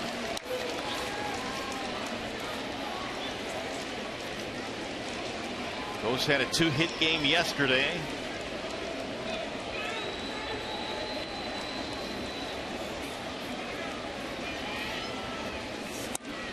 That missed again. 2 balls and 1 strike. Tigers in this game are 0 for 7 with men in scoring position. Let's break that up right here. Here's the 2-1. Way outside. 3-1 on Gose. And Masterson having a really difficult time of commanding that two-seam fastball. Every last one of them running up and in to McCann. Running away from Gose. John Farrell not happy.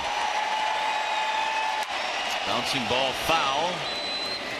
Full count now on Gose. Koji Uehara, their closer, warming up. He may be coming to this game. The Tigers have Iglesias. Then you're getting into the meat of the order.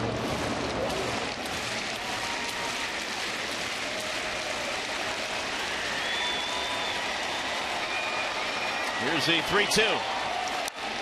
Just got a piece of it to stay alive.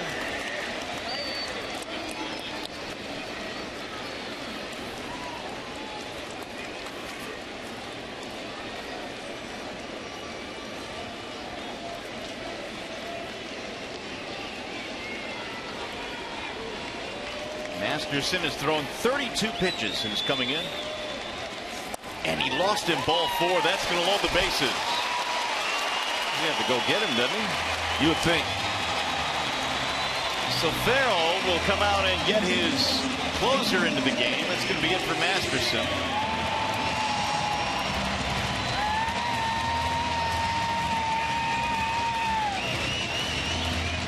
He will depart with the bases loaded.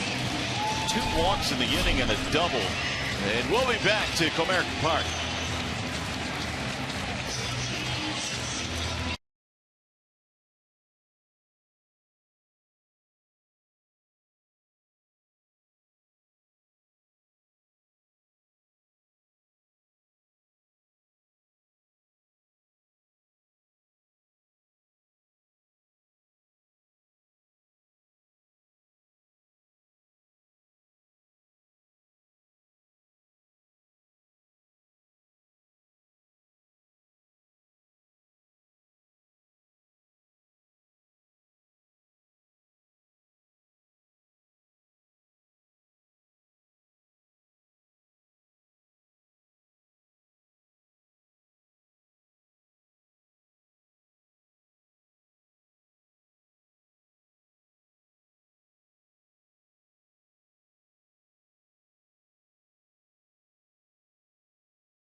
tickets at the D Shop tomorrow from 12 p.m. till 2 p.m. All signatures will be authenticated by Major League Baseball. For prices and additional info, visit Tigers.com/appearances. Well, the Tigers putting up a fight here. They're down 7-2. The bases are loaded with 1 out. Koji Uehara is in now for Boston. And in 3 consecutive years, Uehara's had 20 or more saves. He sits at 24 right now, 26 chances. The whip is under 1. The earned run average is a shade over 2. He is holding left-handed batters to a 153 average. Right-handers hitting 227 against Koji. So they're loaded up, and here is Iglesias. The crowd has come alive now. Uehara not overpowering. He is a strike thrower, so he's going to be around the dish with every single pitch he throws. Swing and a miss. Iglesias out in front, 0-1. First pitch changeup at 77 miles an hour. Castellanos, Sevilla goes.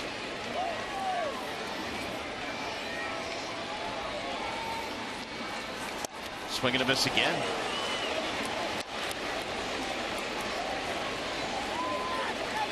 Not many closers in the major leagues whose fastballs basically top out at about 88 miles an hour. No. Uehara's gotten it done, though. He sure has.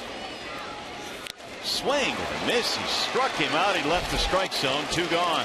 First pitch changeup at 77 and back-to-back fastballs at 86 miles an hour thrown by Koji. The last up in the strike zone by design. You can see the catcher standing up. Executed beautifully by Uehara.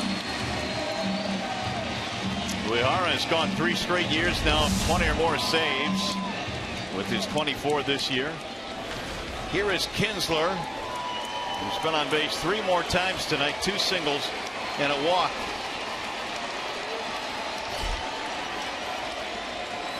Swing and a miss.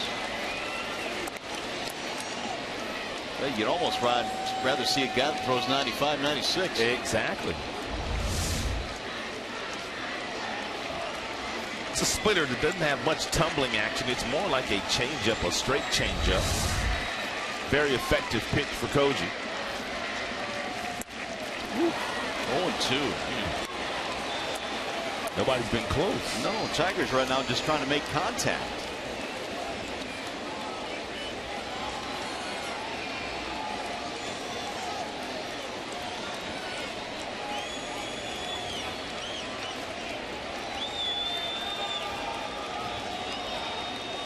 Here's the 0-2. Bouncing in, blocked at home plate by Swihart. Kinsler now with another multi-hit game, 42 of them, which ties him with Prince Fielder for the most in the American League. Prince Fielder having a really nice season after missing the majority of last year with neck surgery.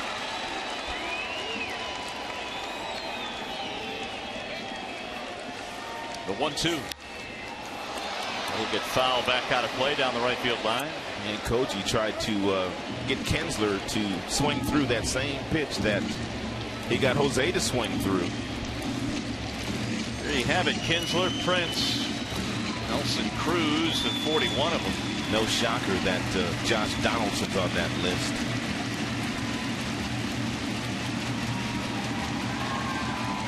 Koji Uehara trying to clean it up for Masterson here in the 9th. Right back up the middle off of Uehara. He'll stay with it and throw him out. That ball was headed right up the middle had it not hit Uehara. Uehara was hit by that line drive, but he stayed with it and throws out Kinsler, who was trying to keep this game going, and the Red Sox come in and they win the first game of the series. Where did he catch him? It looked like he got him on the right arm. Oh, it sure did. Oh, he saved the game right there. Well, at least a couple of runs. But kind of shapes his arm in. They got the trainer coming out to take a look at him. He's in a lot of pain out there. He's not in a celebrating mood, even though he got his 25th save. Oh, look at that thing. Wow, that thing is swelling up right now. Oh, my goodness. So Uehara will get the save, but it's a very painful one. And the Red Sox hold on to win this game tonight, 7-2 the final score. Boston wins game 1. We'll be back to Comerica.